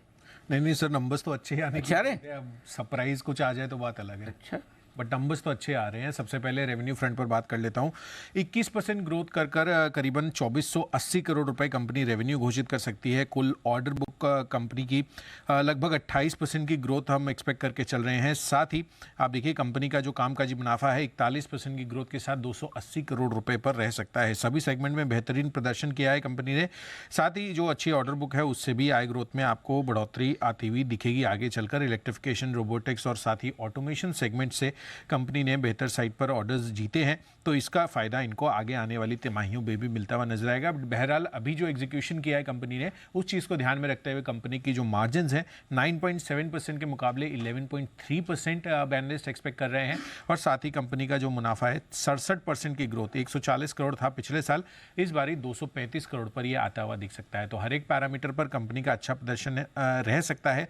और ये भी देखना है कि आगे के लिए जो ऑर्डर बुक पाइपलाइन है कंपनी की, वो किस तरह से पैन आउट होती हुई नजर आती है, क्योंकि कैपिटल गुड स्पेस की कंपनी है। आगे अगले साल बजट भी आने वाला है, तो इस चीज़ को ध्यान में रखते हुए उनकी क्या कमेंट्री रहती है उस पर हमारा फोकस सबसे ज़्यादा रहने वाला है। ओके, ये है आपके लिए ABB जिस पर आपको रखनी है नज़र। कैपिटल गुड स्पेस से कुछ नंबर्स आ रहे हैं, इंटरेस्टिंग रह सकते हैं। इनफैक्ट एक बार शरद जी से भी राय लेनी थी। शरद जी, नतीजों का सीजन एंड में है, कैपिटल गुड स्पेस पर क्या व्यू बना है सर नतीजों के बाद? BHEL नंबर्स कुछ ज़्यादा खास नहीं थे, पर देखिए कैसा रिएक्शन आया है। L&T नंबर्स ठीक ठाक थे, वो स्टॉक ने कुछ नहीं करा है। आज हम थोड़े इंफ्रा नंबर्स की देख रहे थे, NCC की परफॉर्मेंस शानदार रही है। उस लिहाज से क्या व्यू बना है सर इस सेक्टर पर? देखिए, इंफ्रा तो मेरे हिसाब से ठीक ही रहना चाहिए। सिविल इंफ्रा में काफ़ी स्ट्रॉन्ग मोमेंटम रहना चाहिए आने वाले समय में। वहाँ पे GR इंफ्रा एक बड़ी कंपनी है जो हम लोगों की टॉपिक है। जहाँ तक इंजीनियरिंग का सवाल है, मुझे लगता है ABB, सीमेंस, ये सब बहुत एक्सपेंसिवली प्राइस्ड हो गए हैं। भेल में मुझे लगता है अभी भी स्कोप है इम्प्रूवमेंट का। EIL में और स्कोप हो सकता है इम्प्रूवमेंट का, जैसे वो नए प्रोजेक्ट्स पे काम कर रहे हैं। भेल में ऑलरेडी फॉरवर्ड अर्निंग्स हम लोग 6-7 रुपए के आसपास की मॉडल कर रहे हैं, जो आज से 6-8 महीने, साल भर पहले 2-3 रुपए मॉडल कर रहे थे। तो अगर 30 के मल्टीपल पे भी ट्रेड होता है तो 150 रुपए तक जा सकता है 2-3 साल में। तो मुझे लगता है भेल में अभी भी रीरेटिंग की गुंजाइश है। L&T में अगर आप कोर बिजनेस को देखें तो सीमेंस और ABB के मुकाबले अभी भी सस्ता है। और मुझे लगता है LTIM से और L&T फाइनेंस से भी वहाँ काफ़ी बड़ा उछाल आने वाले समय में मिलना चाहिए वैल्यूएशन को, क्योंकि लगभग 30-35% वैल्यूएशन वहाँ से आती है। तो L&T में comparative valuation core business revalue हो सकता है हायर एंड पे। बड़ी कंपनी है, इसलिए थोड़ा सा टाइम लगेगा। ऑर्डर बुक वगैरह बनती है, उसके बाद एग्जीक्यूशन, उसके बाद रेवेन्यू बुकिंग, तो पूरा प्रोसेस कभी कभी थोड़ा कम्बरसम हो सकता है।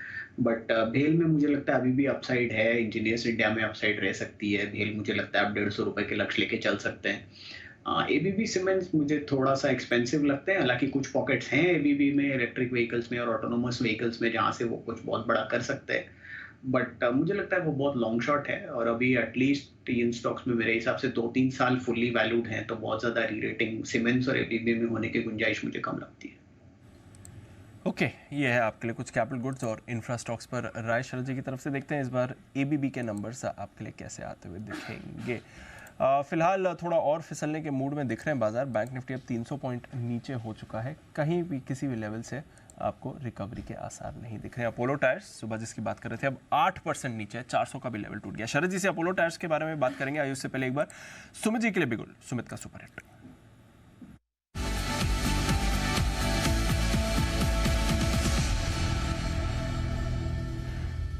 बताएं सुमित जी। दीपांशु, करेक्शन ही देखने को मिल रहा है, एक स्टॉक और सेल साइड का रडार पे आया है। स्टॉक का भी भाव चल रहा है 285, 286, 286 का अभी भाव है। स्टॉक का नाम है महिंद्रा एंड महिंद्रा फाइनेंस। ये स्टॉक ने बाउंस बैक दिखाया था लेकिन सस्टेन नहीं किया और वापस ऊपरी लेवल से ये गिरावट दिखाने को तैयार है। स्टॉक के अंदर यहाँ से और सेलिंग प्रेशर देखने को मिलेगा।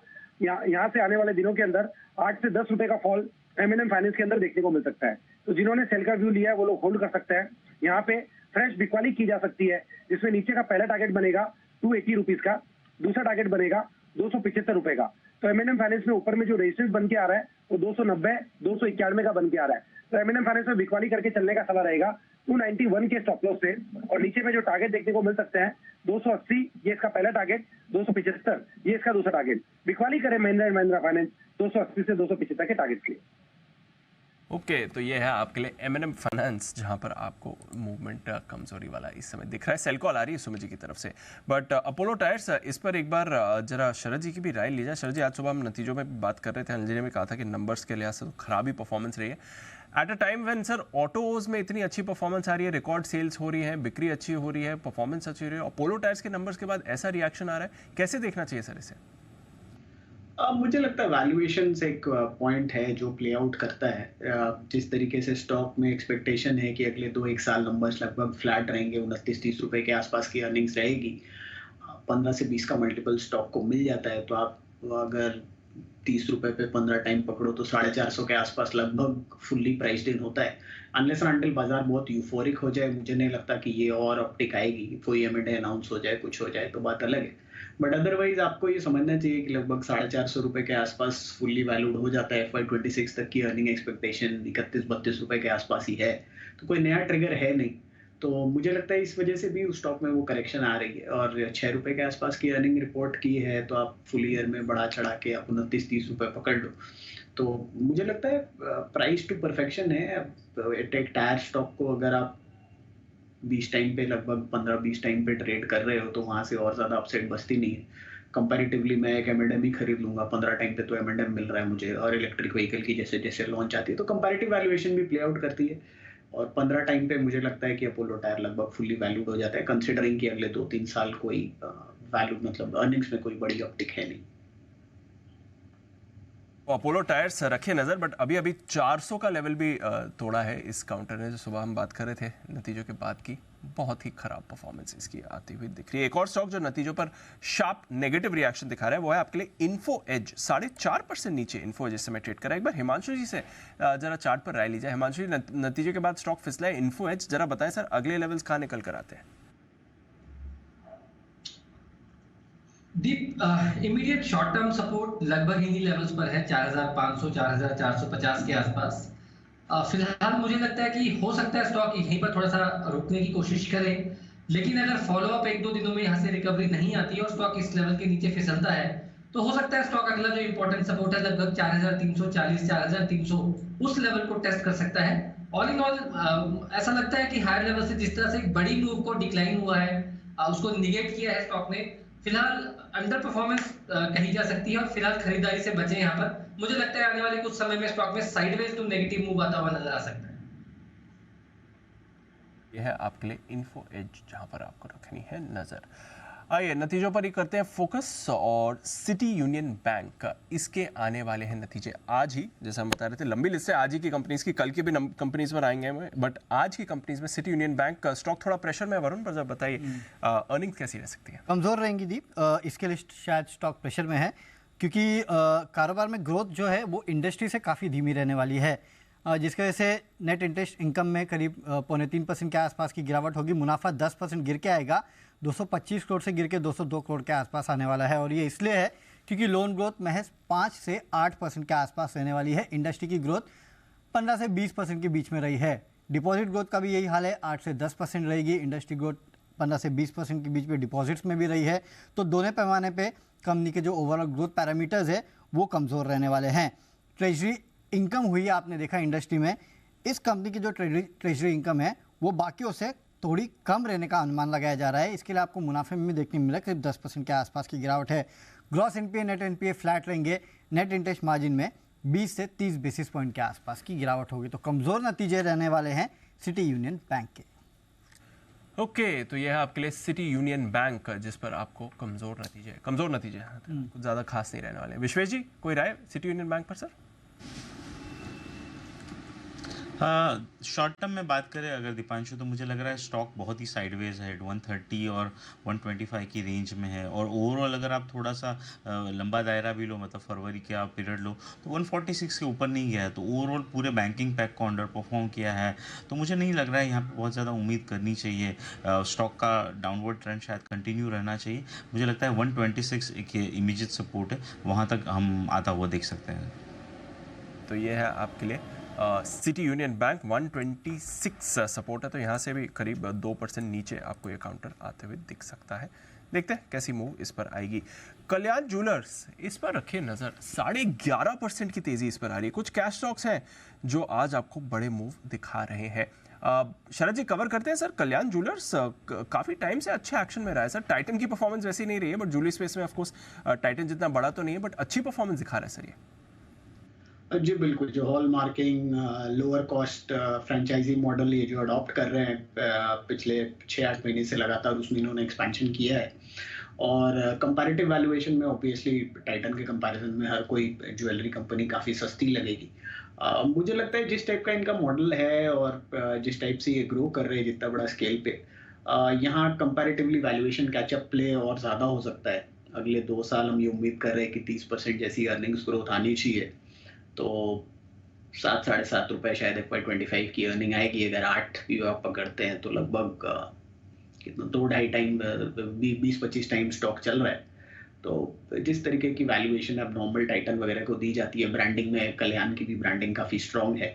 तो मुझे लगता है जैसा पिकअप इनके स्टोर्स में भी देखने को मिल सकता है और नया मार्केट शेयर ये गार्नर कर सकते हैं। अनऑर्गेनाइज्ड से बहुत बड़ा शिफ्ट है ऑर्गेनाइज्ड में, खास करके कोविड के बाद, तो उसका फायदा भी कल्याण को मिलना चाहिए। और ब्रांड पोजीशनिंग वगैरह भी काफ़ी स्ट्रॉन्ग है। तो मुझे लगता है 30 का मल्टीपल इनको भी आसानी से मिल सकता है। तो अभी भी मेरे हिसाब से आप अगर 8 × 3 240 रुपए तक के लक्ष्य शायद बन सकते हैं लॉन्ग टर्म में। 40 तक के लक्ष्य लॉन्ग टर्म के लिए रखे कल्याण ज्वेलर्स। ये स्टॉक 11% की तेज दौड़ लगाता हुआ आज के सेशन में। आइए स्टॉक रहेगा एक और एक्शन में बताएंगे हिमांशु जी चार्ट्स देखकर। हिटमैन हिमांशु।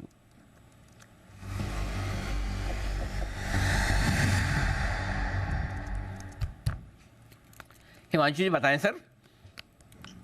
अनिल जी, बिकवाली करनी है और बेच कर चल रहा है बजाज फाइनेंस का फ्यूचर, जो कि काफी दिनों से एक साइडवेज कंसोलिडेशन में अटका हुआ था एक अंडर परफॉर्मेंस के बाद, और आज यहाँ पर एक फ्रेश ब्रेकडाउन आता हुआ नजर आ रहा है।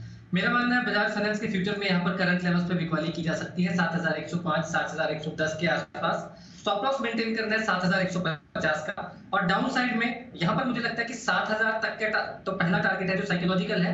इवेंचुअली ये 6900 6850 तक के भी टारगेट दिखाने का पोटेंशियल रखता है।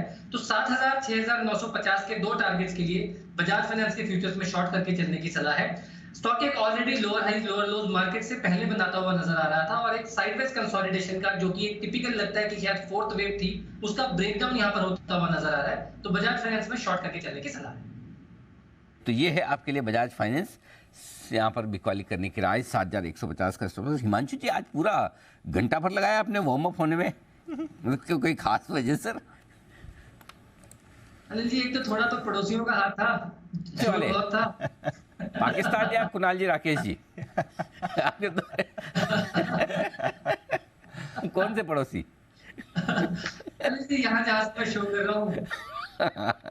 कौन आसपास? बोलो बोलो, साफ साफ बोलो। अच्छा हो, अच्छा, जिनका हाउस वार्मिंग फंक्शन अभी होना बाकी है, उनकी बात कर रहे हो? हाँ अनिल जी, 15 अगस्त की उम्मीद है। भाई साहब, 1.5 साल हो गए। अपनी तरफ से 2-5 आदमी लगवा दो आप। लगे तो सैटरडे संडे आप क्या करो, 2 दिन आप भी फ्री रहते हैं। क्या, और ये तो कुणाल जी, राकेश जी को बुलवा लो। बंसल जी, आप जरा मदद करेंगे हिमांशु जी की? और साल भर हो गया सर, बहुत उनके पड़ोसी हैं, काम चलता है तो मतलब बहुत ठोक ठोक ठोक आवाज़ आती है। इस चक्कर में आज 1 घंटे तक कॉल नहीं दे पाए। मैं चाहता हूँ सैटरडे संडे आप जाकर मदद करें उनकी।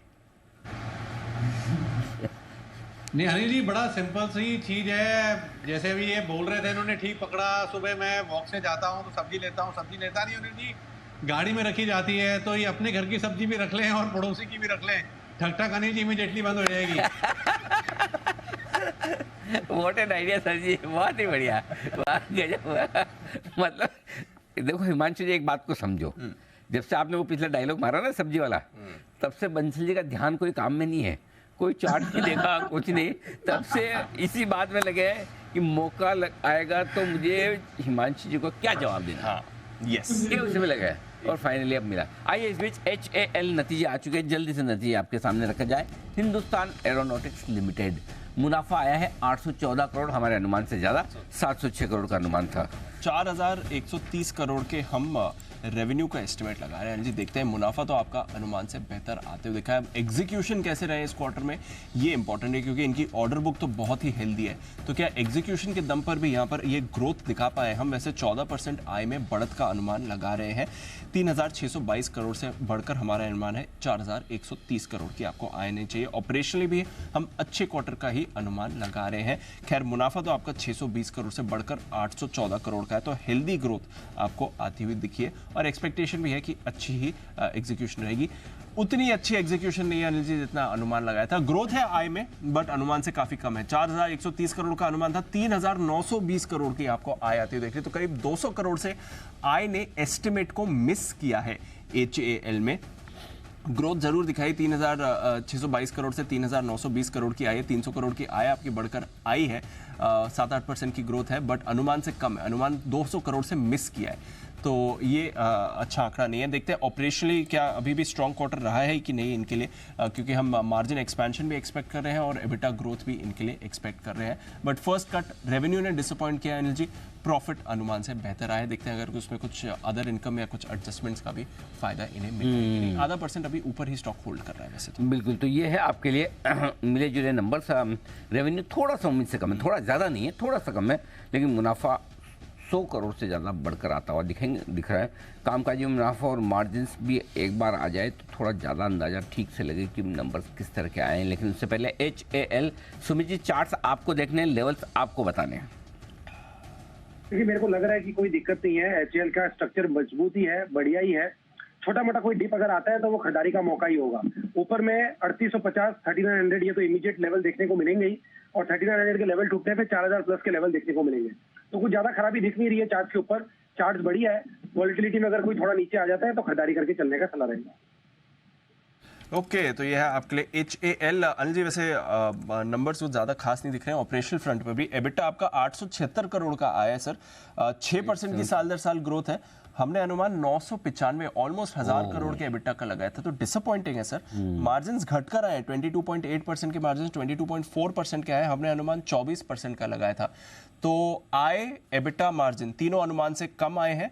मुनाफा आपका अनुमान से थोड़ा ज़्यादा आया है। तो इसका मतलब ये कि मुनाफे में हो सकता है कुछ एडजस्टमेंट्स हों, जिसकी वजह से मुनाफा 100 करोड़ ज़्यादा दिख रहा है, लेकिन मार्जिन 22.5 तो पिछले क्वार्टर साल के इस क्वार्टर से भी कम आए। उम्मीद थी 24% के ऊपर निकलने की, लेकिन तो 22.8% था, उससे भी घटे हैं। तो मार्जिन घटे हैं, काफ़ी तेज़ी से घटे हैं ऐसा लग रहा है। तो दीप, ये थोड़ा सा नेगेटिव है। और कामकाजी मुनाफा भी 120 करोड़ कम आया, तो बड़ा मिस है एक्चुअली। तो HAL, और अभी भी कौन से एक देखे थे हमने, BDL के नंबर्स भी बड़े ढीले ढाले ढीले थे। इवन मजगांव डॉक भी एकदम फ्लैट। मतलब एक बार इस बार मुझे नहीं लगता कि एक भी कोई डिफेंस कंपनी ने कोई, इवन भेल को तो डिफेंस में हम नहीं मानते हैं, लेकिन जितना भी मानते हैं थोड़ा बहुत भी उसमें भी अदर इनकम ने इन्हें बचाया। 191 करोड़ की अदर इनकम 409 करोड़ 410 करोड़ की आई है, तो उससे मुनाफा इनका मजा नहीं है दीप, मजा नहीं है सर। जिस तरह का रनअप वनअप इन पूरे सेक्टर ही परफॉर्मेंस के लिहाज से मामला ढीला कर रहा है।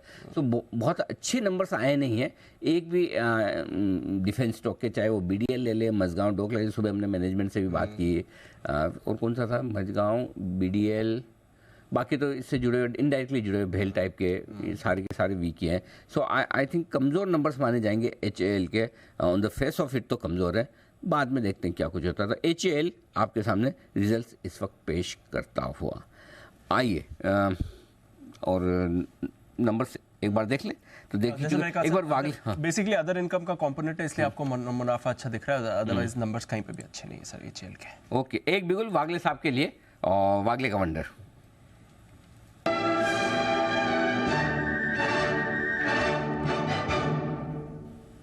बताएं सर।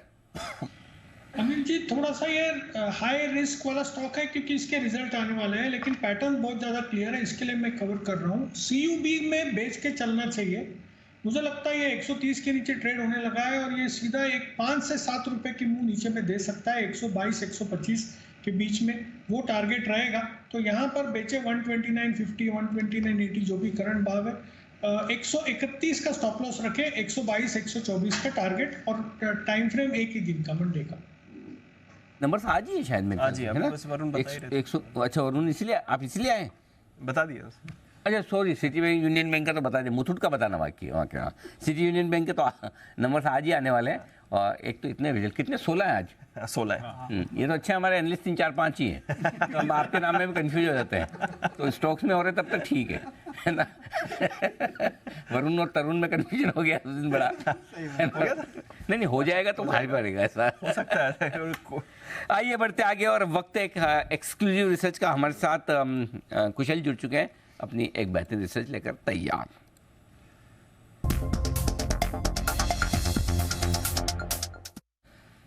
कुशल बताइए किस स्टॉक पर आपने रिसर्च की और क्या है रिसर्च? सर स्टॉक है PFC। जैसे कि हम देख रहे हैं कि REC PFC दोनों का ही MSCI में इंक्लूजन तो हो चुका है, पर उसके साथ साथ आप देखिए वैल्यूएशन के पर्सपेक्टिव से PFC रिलेटिवली काफ़ी ज़्यादा अट्रैक्टिव लग रहा है एज़ कम्पेयर टू REC। इसका रीज़न मैं आपको बता देता हूँ। सबसे पहले तो जिस तरह से PFC है, PFC प्रमोटर है REC का, करीबन 52.63% ये होल्ड करते हैं मार्केट कैप के लिहाज से। आप देखिए तो उस तरह से PFC का लगभग जो REC में हिस्सा बन रहा है वो करीबन 30,000 करोड़ रुपए का है। अब आप यहाँ पर PFC को जो रियल मार्केट कैप है, अगर आप एक्सक्लूडिंग REC का शेयर देखेंगे तो वो लगभग 40,500 करोड़ रुपए का बनता है, जो कि अगर आप वैल्यू वाइज अब कैलकुलेट करेंगे एडजस्टेड, जो उनके एडजस्टेड बेसिस पर PE होगा, वो प्राइस करीबन 153 रुपए प्रति शेयर बैठ रहा है। तो यहाँ पर जो 153 रुपए प्रति शेयर का अगर इसकी रियल मार्केट कैप के लिहाज से प्राइस बैठ रही है, तो इसका जो प्राइस टू इक्विटी है वो करीबन 3.48 टाइम्स का है, जबकि REC का वहीं पर आपको जो P दिखेगा वो करीबन 4.93 टाइम्स का होगा। तो वो एक फैक्टर है। साथ ही अगर आप कंपनी की ग्रोथ वाइज देखेंगे या फिर price to book value wise देखिए, तो प्राइस टू बुक वैल्यू के हिसाब से भी जो adjusted price to book value आ रहा है PFC का वो करीबन 0.6 टाइम्स आ रहा है, जबकि REC का वही आंकड़ा ऑलमोस्ट 1 टाइम का है। और सबसे इंपॉर्टेंट चीज़ इसके साथ साथ आपको इसका पेग रेशियो देखना है, यानी कि जो price to equity divided by जो अर्निंग्स ग्रोथ मल्टीपल होता है पेग रेशियो, उसके हिसाब से भी जो अर्निंग्स ग्रोथ हो रही है PFC की वो करीबन 16% की हुई है अगर आप पिछले साल यानी कि FY23 का FY22 से कंपेयर करेंगे, जबकि यही आंकड़ा REC के केस में केवल 12% का है। तो पेग रेशियो के लिहाज से आप PFC रिलेटिवली काफ़ी ज़्यादा अट्रैक्टिव है एज कम्पेयर टू REC। तो ये मेरा एनालिसिस है अनिल सर।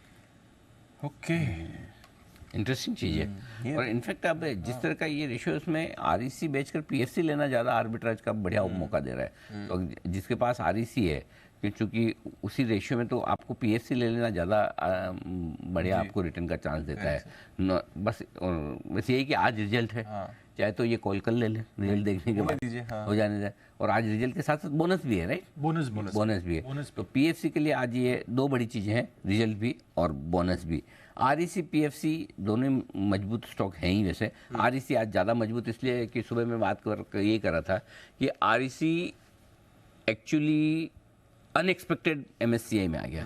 पीएफसी का पहले अनुमान था और ऊपर से रिजल्ट का दिन भी है तो थोड़ा सा लोग ज़्यादा सावधान रहते हैं। तो ये आपके लिए दोनों ही स्टॉक्स इस वक्त।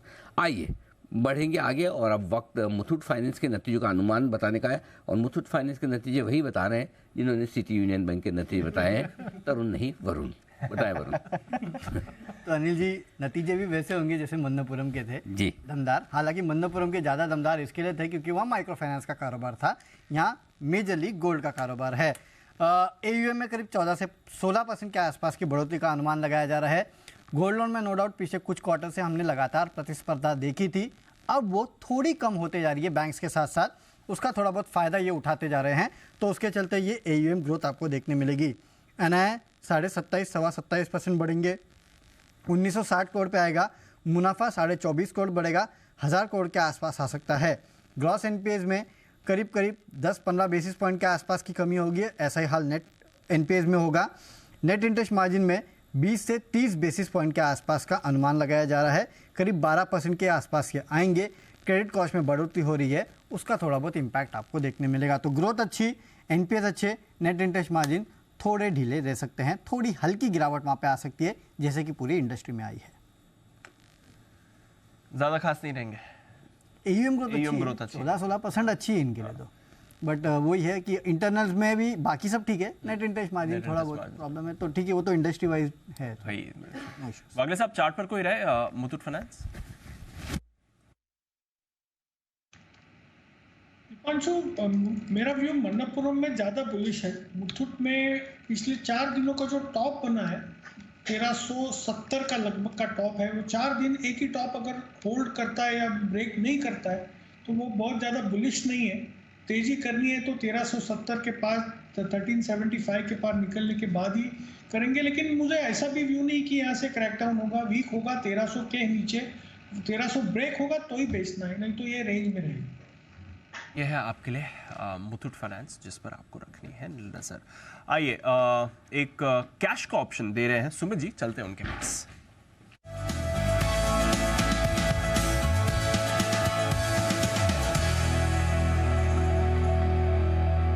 बताएं सर।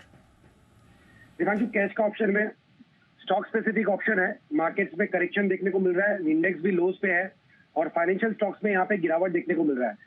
तो जो स्टॉक अभी मेरे रडार पे आया उसका अभी भाव चल रहा है फ्यूचर्स के अंदर 125 रुपए 50 पैसे, 125 का अभी भाव है। स्टॉक का नाम है LNTFH। LNT फाइनेंस के अंदर बिकवाली है, LNT फाइनेंस के अंदर सेलिंग प्रेशर है। LNT फाइनेंस मेरे को लग रहा है कि यहाँ से एक गिरावट दिखाएगा। तो यहाँ पे LNT फाइनेंस में 124 वाला पुट अभी 3 रुपए 10 पैसे 3 रुपए 20 पैसे पे ट्रेड कर रहा है, इसको लेने का सलाह रहेगा। LNT फाइनेंस का 124 का पुट यहाँ पे लेने का सलाह रहेगा। नीचे के अंदर इसमें 2 रुपए 20 पैसे का स्टॉप लॉस लगाना है। 2.20 के स्टॉप लॉस से LNT फाइनेंस का 124 का पुट यहाँ पे खरीदारी करें। ऊपर में जो टारगेट देखने को मिल सकते हैं, पहला टारगेट 4.5 रुपए का, दूसरा टारगेट 5.5 रुपए का। 2 से 3 दिनों का व्यू लेके LNT फाइनेंस में बिकवाली करके चलने का सलाह रहेगा या पुट लेने का सलाह रहेगा। मेरे को लग रहा है कि LNT फाइनेंस यहाँ से नीचे में 120 रुपए से लेके 118 रुपए तक का फॉल दिखा सकता है। इसके लिए 124 का पुट लेके काम करे, 2 रुपए 20 पैसे के स्टॉप लॉस से 4.5 5.5 के टारगेट के लिए 4.5 और 5.5 के टारगेट के लिए LNT फाइनेंस 124 का पुट खरीद कर चलिए। ये है आपके लिए सुमित जी की राय। कमजोरी इस पे भी आ रही है। आज बैंक्स और फाइनेंशियल्स पर मुनाफा वसूली का दिन क्लियरली आपके लिए इमर्ज होते हुए दिख रहा है। बट ये सीरीज काफी एक्टिव रही है। जहां तक वायदा कारोबार के बैन का सवाल है, 2 हफ्ते हो गए और रोज हम देख रहे हैं कुछ एडिशन सब्ट्रैक्शन हो रहे हैं। 9 स्टॉक्स है बैन लिस्ट में। आइए जानते हैं आशीष के साथ क्या कुछ बदलाव होंगे बैन से बेनिफिट।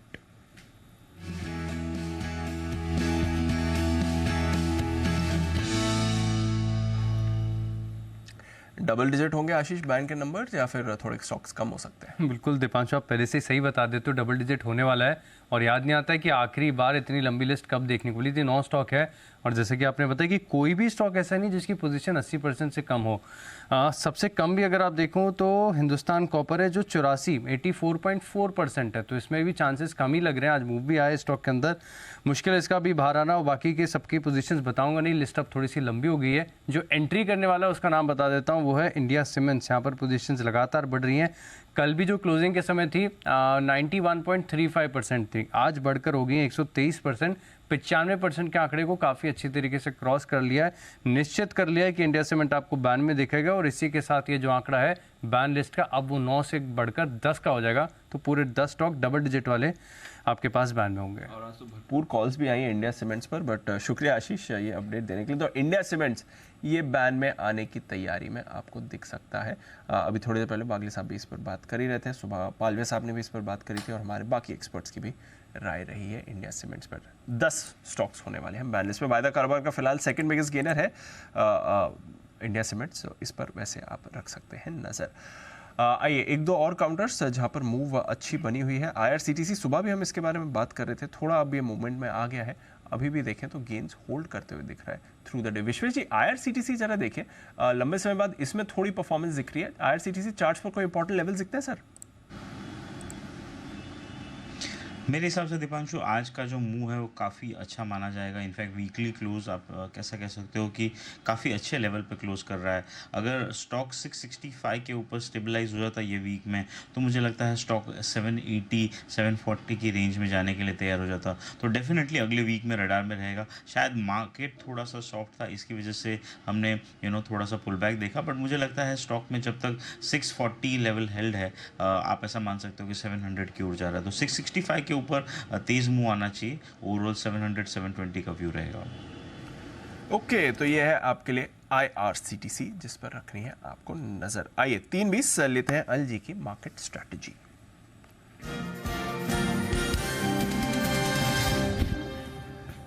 बहुत ही सुस्त है सर अमेरिकी फ्यूचर्स, बहुत छोटी रेंज में कारोबार हो रहा है। लग रहा है आज शाम को ही डिसाइड करेंगे जो भी इन्हें करना है। इनका PPI डेटा आएगा, इन्फ्लेशन डेटा आ गया, आज प्रोड्यूसर प्राइस इंडेक्स डेटा आएगा। ये भी इंपॉर्टेंट रहता है फेड की पॉलिसी के लिहाज से, हालांकि अभी 40 दिन है फेड पॉलिसी में, बट अदरवाइज कुछ एक्शन नहीं है। यूरोप में भी 1% तक की गिरावट है, हमारे बाजार भी कमजोर ही है सर। वीकेंड भी आ रहा है, क्या करना है बताइए?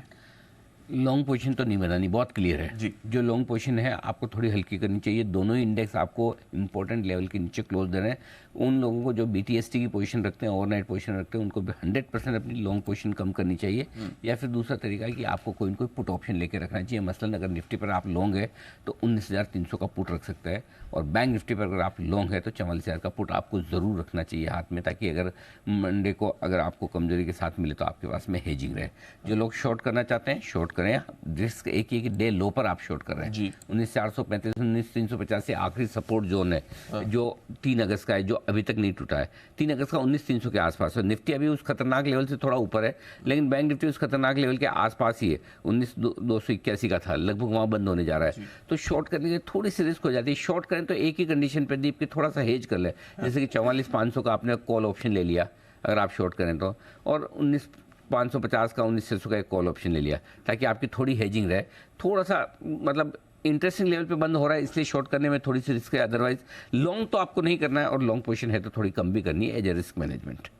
ओके, अब हाँ, स्पेशली इंडेक्स में जी सर। स्टॉक्स में अभी कोई टेंशन नहीं है अभी तक ज़्यादा, क्योंकि रिजल्ट सीजन है, तो रिजल्ट सीजन के बाद स्टॉक स्पेसिफिक एक्शन मार्केट के साथ होगा। अभी तक का जो स्टॉक स्पेसिफिक एक्शन है आज तक, इवन आपको 15 तारीख तक 14 मतलब मंडे का भी, वो पूरा का पूरा स्टॉक स्पेसिफिक एक्शन आपका रिजल्ट पे होगा और सेक्टर स्पेसिफिक होगा। 16 अगस्त के बाद आपका जो भी एक्शन होगा स्टॉक्स का, वो मार्केट के साथ होगा। तब आपको मार्केट के रिस्क को ध्यान में रखते हुए स्टॉक्स की पोजीशन भी आपको उस हिसाब से मैनेज करनी पड़ेगी। अभी आज और सोमवार के लिए आप स्टॉक्स को मार्केट से अलग रखो, और इसलिए मैं आपको कल भी बोल रहा था, आज बोल रहा था कि अपने अभी इंडेक्स को छोड़ दो। इंडेक्स में मज़ा है ही नहीं ट्रेड करने का, आप फोकस स्टॉक्स पे करो। स्टॉक स्पेसिफिक तेजी मंदी अभी भी होगी, लेकिन ओवरऑल थोड़ा सा सावधानी वाला माहौल, जिस तरह की क्लोजिंग आज आपको मिल रही है। सिंपल। गॉट इट सर, ठीक है। चलिए, ये है आपके लिए इंडेक्स पर अनिल जी की राय इस समय। शॉर्ट टर्म ट्रेंड अब फिर बदलेगा sir, right? Short term trend बदलता है या फिर नहीं शॉर्ट टर्म नहीं, शॉर्ट टर्म तो देखो उस दिन बदल गया था 19,550 के नीचे, करेक्ट, वो बदल गया। अब तो खाली वीकली क्लोजिंग आज 19,500 के नीचे है। तो आपका BTST वाला ट्रेंड, जो लोग ओवरनाइट पोजीशन लॉन्ग करके जाना चाहते हैं उनको नहीं करना है, उनको नहीं करना। बैंक निफ्टी पर भी दोनों बहुत क्लियर है, ओवरनाइट पोजीशन में लॉन्ग नहीं बना के जाना है। गॉट इट सर, ठीक है। PNC इंफ्रा, इसके भी नंबर्स आ रहे हैं और on the face of it अच्छे नंबर्स नहीं है। 241 करोड़ से मुनाफा घटकर 181 करोड़ आया है। आय भी कुछ ज़्यादा बड़ी नहीं है, 2053 करोड़ से बढ़कर 2092 करोड़ की आपको आती हुई दिख रही है। नंबर्स खास नहीं है PNC इंफ्रा के लिए। बट NMDC एक और ट्रेडर फेवरेट स्टॉक जिसके नंबर्स आने वाले हैं। आइए एक बार आशीष से जाना जाए, क्या है बाजार का अनुमान। आशीष, NMDC कैसी रहेगी इसकी परफॉर्मेंस? दीपांशु, बहुत मिली जुली मिक्स्ड परफॉर्मेंस यहाँ पर देखने को मिल सकती है, क्योंकि दरअसल तिमाही के दौरान अगर आप देखिए तो मांग काफ़ी बढ़िया थी, इसके चलते बिक्री ठीक ठाक हुई है। तो रेवेन्यू में आपको 11% का इजाफा नजर आएगा। 5,298 करोड़ का जो है स्ट्रीट का एस्टिमेट है। लेकिन कामकाजी तौर पर अगर आप देखें तो बिल्कुल फ्लैट तिमाही है। 1900 करोड़ का जो है पिछले साल इसी तिमाही के दौरान एबिटा था, इस बार भी 1905 करोड़ का एस्टिमेट है। लेकिन मार्जिन में थोड़ी बहुत गिरावट यहाँ पर आपको देखने को मिल सकती है। 40% के जो मार्जिन थे अब घटकर 36% देखने को मिल सकते हैं और मुनाफा भी बिल्कुल सपाट ही रहेगा। यानी 1470 करोड़ का आंकड़ा पिछले साल था, अब 1448 करोड़ का जो है बाजार एस्टिमेट लगाकर चल रहा है। ऑपरेशनल फ्रंट पर थोड़ी सी जो कीमतें घटी हैं लेकिन वॉल्यूम बढ़ी है, इसका एक इम्पैक्ट है। एबिटा प्रति टन के लिहाज से देखें तो 30% की गिरावट यहाँ पर आपको देखने को मिलेगी। लेकिन ओवरऑल अगर आप देखें तो म्यूटेड सेट ऑफ नंबर है, कोई बड़ी एक्सपेक्टेशंस नहीं है NMDC से। म्यूटेड सेट ऑफ नंबर्स है, कोई बड़ी एक्सपेक्टेशंस नहीं है। कोई राय चार्ट पर कुणाल जी NMDC पर नंबर से पहले? फिलहाल वैसे डेज हाई पर ट्रेड कर रहा है, बाकी मेटल स्टॉक्स में आज उतना एक्शन नहीं है। देखिए दीपांशु, जिस तरह का चार्ट स्ट्रक्चर है NMDC का, हमने इसमें एक सीमित दायरे का कारोबार देखा। स्टॉक थोड़ा करेक्ट भी हुआ, लेकिन एक अच्छी बात यह है कि 112 रुपए के आसपास एक बड़ा सपोर्ट चार्ट पर नजर आता है। तो मुझे लगता है कि 112 का लेवल स्टॉक होल्ड कर रहा है। ओवरऑल स्ट्रक्चर काफी मजबूत है, तो ऊपर जाना चाहिए। 112 के स्टॉप लॉस से जिनके पास पोजिशन है फिलहाल होल्ड करने के लिए। यह है आपके लिए NMDC। एक और मेटल कंपनी पर करते हैं फोकस और वो है आपके लिए नैल्को। इसके भी नंबर्स आने वाले हैं आज। आशीष, ये भी बता दीजिए कैसे रहेंगे। दीपांशु, कमजोर है, सबको पता है। मेटल कंपनियों में से सबसे आखिरी कंपनियां जो अपने रिजल्ट लेकर आ रही है, तो यहाँ पर अगर आप देखें तो मुनाफे में 37% की गिरावट है। क्योंकि अगर आप देखें तो इसी तिमाही के दौरान पिछले साल के मुकाबले जो एल्यूमिनियम की कीमतें, इसमें 22% की गिरावट है। तो स्वाभाविक है कि नतीजे आपके कमजोरी आएंगे, सबको पता है। लेकिन एक ट्रिकी चीज़ है कि एल्यूमिना, जिसको एक केमिकल सेगमेंट करके दिखाते हैं, यहाँ पर प्रदर्शन काफ़ी बढ़िया देखने को मिला। और यहाँ पर जो एबिटा प्रति टन है, ग्रोथ काफ़ी बढ़िया, यानी जो पिछले साल $30 के आसपास था एबिटा प्रति टन एल्यूमिना सेगमेंट का, वो करीब $89-90 के आसपास तक देखने को मिल सकता है। तो इसे थोड़ा सा एस्टिमेट लगाना ट्रिकी हो रहा है बाजार के लिए। ओवरऑल अगर आप देखें तो मार्जिन 23% से घटकर 20% हो जाएंगे। कामकाजी तौर पर अगर आप देखें तो एबिटा में 21% की गिरावट है। आय में क्योंकि वॉल्यूम थोड़ी सी घटी है, इसके लिए 11% की गिरावट है। और मुनाफे का आंकड़ा मैंने आपको बताया कि यहाँ पर भी 37% की गिरावट है। 363 करोड़ का आंकड़ा एक्सपेक्टेड है। याद से देखें तो नतीजे जो है नंबर के हिसाब से कमजोरी आ रहे हैं, लेकिन फैक्टर्ड है ना, सबको पता है। नंबर्स कमजोर आ रहे हैं बट फैक्टर्ड इन है, सबको पता है। हिमांशु जी, नैल्को का भी चार्ट देख लें सर, आज कुछ ज्यादा खास कर नहीं रहा है। कोई व्यू इंपॉर्टेंट? दीप, एक अच्छी रिकवरी स्टॉक ने दिखाई है और उस रिकवरी के बाद एक साइडवेज कंसोलिडेशन यहाँ पर बनता हुआ नजर आ रहा है। फिलहाल विद इन दैट कंसोलिडेशन मुझे लगता है कि एक डिप टुवर्ड्स 92 यानी कि 92 रुपीज तक आ सकती है। उस लेवल पर मुझे लगता है कि शायद वापस से खरीदारी देखने को मिले। पोजिशनली अगर आप स्टॉक होल्ड करते हैं तो क्लोजिंग बेसिस पर 91 के ऊपर जब तक स्टॉक टिका हुआ है तब तक ट्रेंड इंटैक्ट है अपसाइड का। तो 91 रुपए के स्टॉप लॉस के साथ तेजी में बने रहें। डिप अगर 92 रुपए के आसपास मिलता है तो फ्रेश खरीदारी की जा सकती है। और जब कभी भी ये स्टॉक 97.5 के ऊपर ब्रेकआउट देगा तो मुझे लगता है वापस से स्टॉक 100 रुपए के ऊपर चलने के लिए तैयार होगा। ये है आपके लिए नैल्को। आइए मेटल्स की हैट्रिक कर देते हैं, JSPL। आशीष, इसके भी बताएं नंबर्स कैसे रहेंगे। दीपांशु, हैट्रिक है तो फिर नतीजे इसके भी कमजोरी आने। और देखिए स्टील कंपनियों में क्या हुआ है कि वॉल्यूम्स यहाँ पर घटी हैं, रियलाइजेशंस घटे हैं, तो सबको पता ही है। लेकिन यहाँ पर अगर आप देखें तो आय का आंकड़ा काफ़ी हद तक फ्लैट ही देखने को मिलेगा, 1% की गिरावट है। कामकाजी तौर पर अगर आप देखें तो तिमाही थोड़ी सी कमजोर रही है, 33% की गिरावट आपको देखने को मिल सकती है। यानी जो एबिटा पिछले साल इसी तिमाही के दौरान 3,438 करोड़ था, इस बार घटकर 2,300 करोड़ हो जाएगा। मार्जिन के लिहाज से भी देखें तो 26% से घटकर करीब 17-18% के मार्जिन यहाँ पर आपको देखने को मिल सकते हैं। और ओवरऑल अगर आप देखें तो मुनाफे में भी 54% की गिरावट देखने को मिलेगी। 19,763 रुपये प्रति टन था एबिटा प्रति टन, वो अब घटकर 11,653 का होगा। यानी हर लिहाज से देखें तो JSPL नतीजे काफ़ी कमज़ोर है। ओके, तीनों मेटल स्टॉक्स के नंबर्स कमजोर आने वाले हैं जो आशीष ने हमें अनुमान में बताया। हालांकि JSPL आज सबसे एक्टिव चार्ट यही है। हिंदुस्तान कॉपर और JSPL दो मेटल काउंटर्स जो होल्ड आउट कर रहे हैं आज के ट्रेड में। ओके, क्लोजिंग की तरफ बढ़ते हैं और कमज़ोर हफ्ता रहा है बाजार के लिए, कमज़ोर ट्रेडिंग सेशन रहा है आज भी बाजार के लिए। बड़े इवेंट्स निकल गए बट बाजार में कमजोरी क्लियरली एविडेंट है। सिर्फ 10 निफ्टी स्टॉक्स हैं जो पॉजिटिव टेरिटरी में क्लोज कर रहे हैं। HCL टेक 3% ऊपर, power grid, Titan, Tata steel, Reliance और TCS इन दोनों ने सहारा दिया। अगर इन दोनों का सहारा नहीं होता तो शायद निफ्टी की पोजीशन और कमजोर दिखती। गिरावट आई और इसमें आज कई सारे स्टॉक्स पर डिविडेंड एडजस्टमेंट भी था। जैसे डिवीज इसमें 30 रुपए का डिविडेंड एडजस्टमेंट था बट उसके बावजूद स्टॉक कमजोर रहा है। IndusInd बैंक में आपने कमजोरी देखी, NTPC में भी डिविडेंड एडजस्टमेंट था बट उसके बावजूद भी स्टॉक में वीकनेस ही थी। एशियन पेंट, सन फार्मा, टाटा कंज्यूमर, हिंडाल्को, बजाज फाइनेंस, HUL, JSW, विप्रो, इन्फोसिस, बजाज फिनसर्व, हीरो मोटोकॉर्प, टाटा मोटर्स, कहीं पर भी देखिए आपको वीकनेस ही दिखी है। ICICI और HDFC बैंक जैसे दिग्गज भी आज आपको कमजोर ही दिखे हैं। वायदा कारोबार की तरफ आइए। अपोलो टायर्स नंबर्स के बाद बड़ा कट 8.25%, इन्फो एज नंबर्स के बाद बड़ा कट 4.5% नीचे। एल्केम लैबोरेटरीज में 8% की कमजोरी थी। जी एंटरटेनमेंट आज थोड़ा कमजोर था। Canfin homes, Crompton Greaves, Concor यहाँ पर भी नतीजों के बाद वीकनेस आपने आती हुई देखी है। JK cement, Syngene, Laurus, Vedanta, Metropolis, united spirit, city union bank, Biocon, DLF, Cummins, ये सारे स्टॉक्स आपको फिसलते हुए दिखे हैं। बट हिंदुस्तान कॉपर वैसे वायदा कारोबार के बैन में है बट आज 7% का बड़ा उछाल है। इंडिया सीमेंट्स बैन में एंट्री ले सकता है, 4.5% ऊपर था। BHEL में अच्छी तेजी रही। REC जो MSCI लिस्ट में इंक्लूड हो गया है इसमें अच्छा उछाल था। HCL टेक बड़ा ऑर्डर विन हुआ है। Motherson, JSPL, IRCTC, Polycab, Punjab national bank, page industries, Coforge, Bharat electronics और एक्साइड, यहाँ पर भी आपने बड़ा एक्शन आते हुए देखा है। कैश मार्केट की तरफ आते हैं। कई सारे स्टॉक्स हैं जहां पर नतीजों का रिएक्शन था। GMM फॉडलर बड़ी तेजी इसमें आई है। कल्याण ज्वेलर्स 10% ऊपर था। इंडियन ओवरसीज बैंक 14% तेजी में था। साथ ही सेंट्रल बैंक में भी आपने अच्छी खरीदारी देखी है। सुप्रीम इंडस्ट्रीज, MSCI इंक्लूजन 6% ऊपर ये बंद हो रहा है। UCO bank, CI automotive, Motilal Oswal, Varun beverages, metro brands, Shyam metalics, Phoenix mills, यहाँ पर भी आपने बड़ी खरीदारी देखी है। गिरावट थी सीक्वेंट साइंटिफिक में, टाला प्लेटफॉर्म्स, बिरला कॉर्प, पॉलीप्लेक्स, साथ ही CSB बैंक, 5 स्टार बिजनेस फाइनेंस, एंड्योरेंस टेक्नोलॉजीज, एमटार टेक्नोलॉजीज और नैटको फार्मा, यहाँ पर वीकनेस देखी है। बट अलजी हफ्ते की क्लोजिंग इंपॉर्टेंट लेवल्स के नीचे, बैक टू बैक गिरावट, 300 पॉइंट बैंक निफ्टी और 125 पॉइंट निफ्टी पर। वीकली क्लोजिंग काफ़ी खराब रही है और 19,500 के नीचे निफ्टी पर बंद होना और 44,500 के नीचे बैंक निफ्टी पर बंद होना वाकई में खराब क्लोजिंग कही जाएगी। देखते हैं अगले हफ्ते क्या कुछ होता है। अगले हफ्ता छोटा भी है ट्रेड के लिहाज से। सोमवार को बाजार खुलेंगे, मंगलवार को स्वतंत्रता दिवस के उपलक्ष्य में बाजार रहेंगे बंद। तो देखते हैं आगे क्या कुछ होता है। और सोमवार को इन नतीजों के लिहाज से भी आखिरी दिन होगा। सारे रिजल्ट्स 14 अगस्त तक आ जाएंगे, उसके बाद रिजल्ट सीजन भी खत्म। 16 अगस्त से फिर देखेंगे क्या कुछ होता है। जी आइए बाजार बंद होने के बाद के एक्शन पर करते हैं फोकस। अगर आपको 10 लाख रुपए का एक हीरा मिल जाए तो आपको कैसा लगेगा? बताओ कैसा लगेगा? 10 लाख रुपए का बस 1 लाख बहुत अच्छा लगेगा सर। अच्छा लगेगा? हाँ, बिल्कुल मिल सकता है, मिल सकता है, बताइए। और ये मजाक नहीं, सच्चाई है। ओके, लेकिन मिलेगा कैसे ये जानने के लिए आपको एक काम करना पड़ेगा और वो ये कि 4:30 बजे का समय आप फिक्स कर लीजिए। अगर आप 9 लाख रुपए बचाना चाहते हैं तो 4:30 बजे हमारे साथ जुड़ जाइए। हम बताएंगे आपको कि 10 लाख का हीरा 1 लाख में कैसे मिलेगा। खान ही नहीं, विज्ञान से तैयार होने वाला हीरा।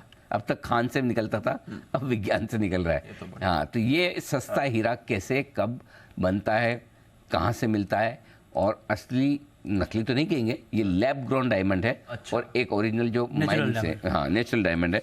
दोनों में फ़र्क क्या होता है, कैसे होता है, पता चलता नहीं चलता। तो एक झलक देखिए पहले। हीरा जो खदान से नहीं निकला विज्ञान से। लैब ग्रोन डायमंड कैसे बनता है, उसकी पूरी प्रक्रिया है क्या? लैब वाला हीरा चमक रहा अब शान से। माइन डायमंड आप लेने जाओ तो उसकी जो कीमत है उसके कंपेयर में ये कीमत में 10% है। लैब ग्रोन डायमंड पर दूर होगी हर भ्रांति। ये जो लैब में जो हीरा बनता है उसकी 4 प्रक्रिया होती है। जी बिजनेस दिखाएगा देश में हीरे वाली क्रांति। फर्क नहीं है दोनों डायमंड में, बोलो कि भी ये माइन है, ये लैब है, फर्क तो कोई है नहीं। देखिए ये हीरा लैब वाला, शाम 4:26 पर सिर्फ जी बिजनेस पर। कोई डायमंड के हमारे पारखी शौकीन हमारे एक्सपर्ट्स किसी की कोई 10% में हीरा लेने की इच्छा हो, 9 लाख रुपए बचाने की किसी की इच्छा हो तो बताएं जरा मुझे। अच्छा, ये सबके सब शेयर ही खरीदेंगे। अच्छा, 90% नीचे कोई शेयर मिल जाए तो फटाफट ले लेंगे। हाँ, तो जरूर जरूर लेंगे। जी कुणाल जी। अनिल जी देखिए, हम सभी अनिल जी अपने आप को हीरा मान करके चल रहे हैं यहाँ पर, इसलिए किसी की खरीदने की इच्छा नहीं है। लेकिन अनिल जी ये बताइए कि अनिल जी कोई कंपनी है जो लैब ग्रोन डायमंड्स का काम कर रही है अनिल जी, वो भी आज के कार्यक्रम में जरूर अनिल जी इंक्लूड करवा लीजिएगा। अगर कोई कंपनी है जो इस लिस्टेड स्पेस में जो कर रही हो तो उसकी भी डिटेल्स अनिल जी दिलवा दीजिएगा। और अनलिस्टेड है तो छोड़ दें। अनलिस्टेड है तो अनिल जी फिर तो हीरे ही खरीदने पड़ेंगे। कंपनी होगी तो अनिल जी फिर उसको स्टडी कर सकते हैं। सही जवाब, एकदम बिल्कुल। कुणाल जी, राकेश जी और हिमांशु जी, कुणाल जी और राकेश जी के पड़ोस में बैठे हुए हिमांशु जी, आपका भी बहुत बहुत धन्यवाद। और विश्वेश जी और सुमित जी और वागले साहब का दिल से शुक्रिया आज हमारा साथ देने के लिए। Have a nice weekend, enjoy, have fun. मुझे और दीप को दीजिए इजाज़त।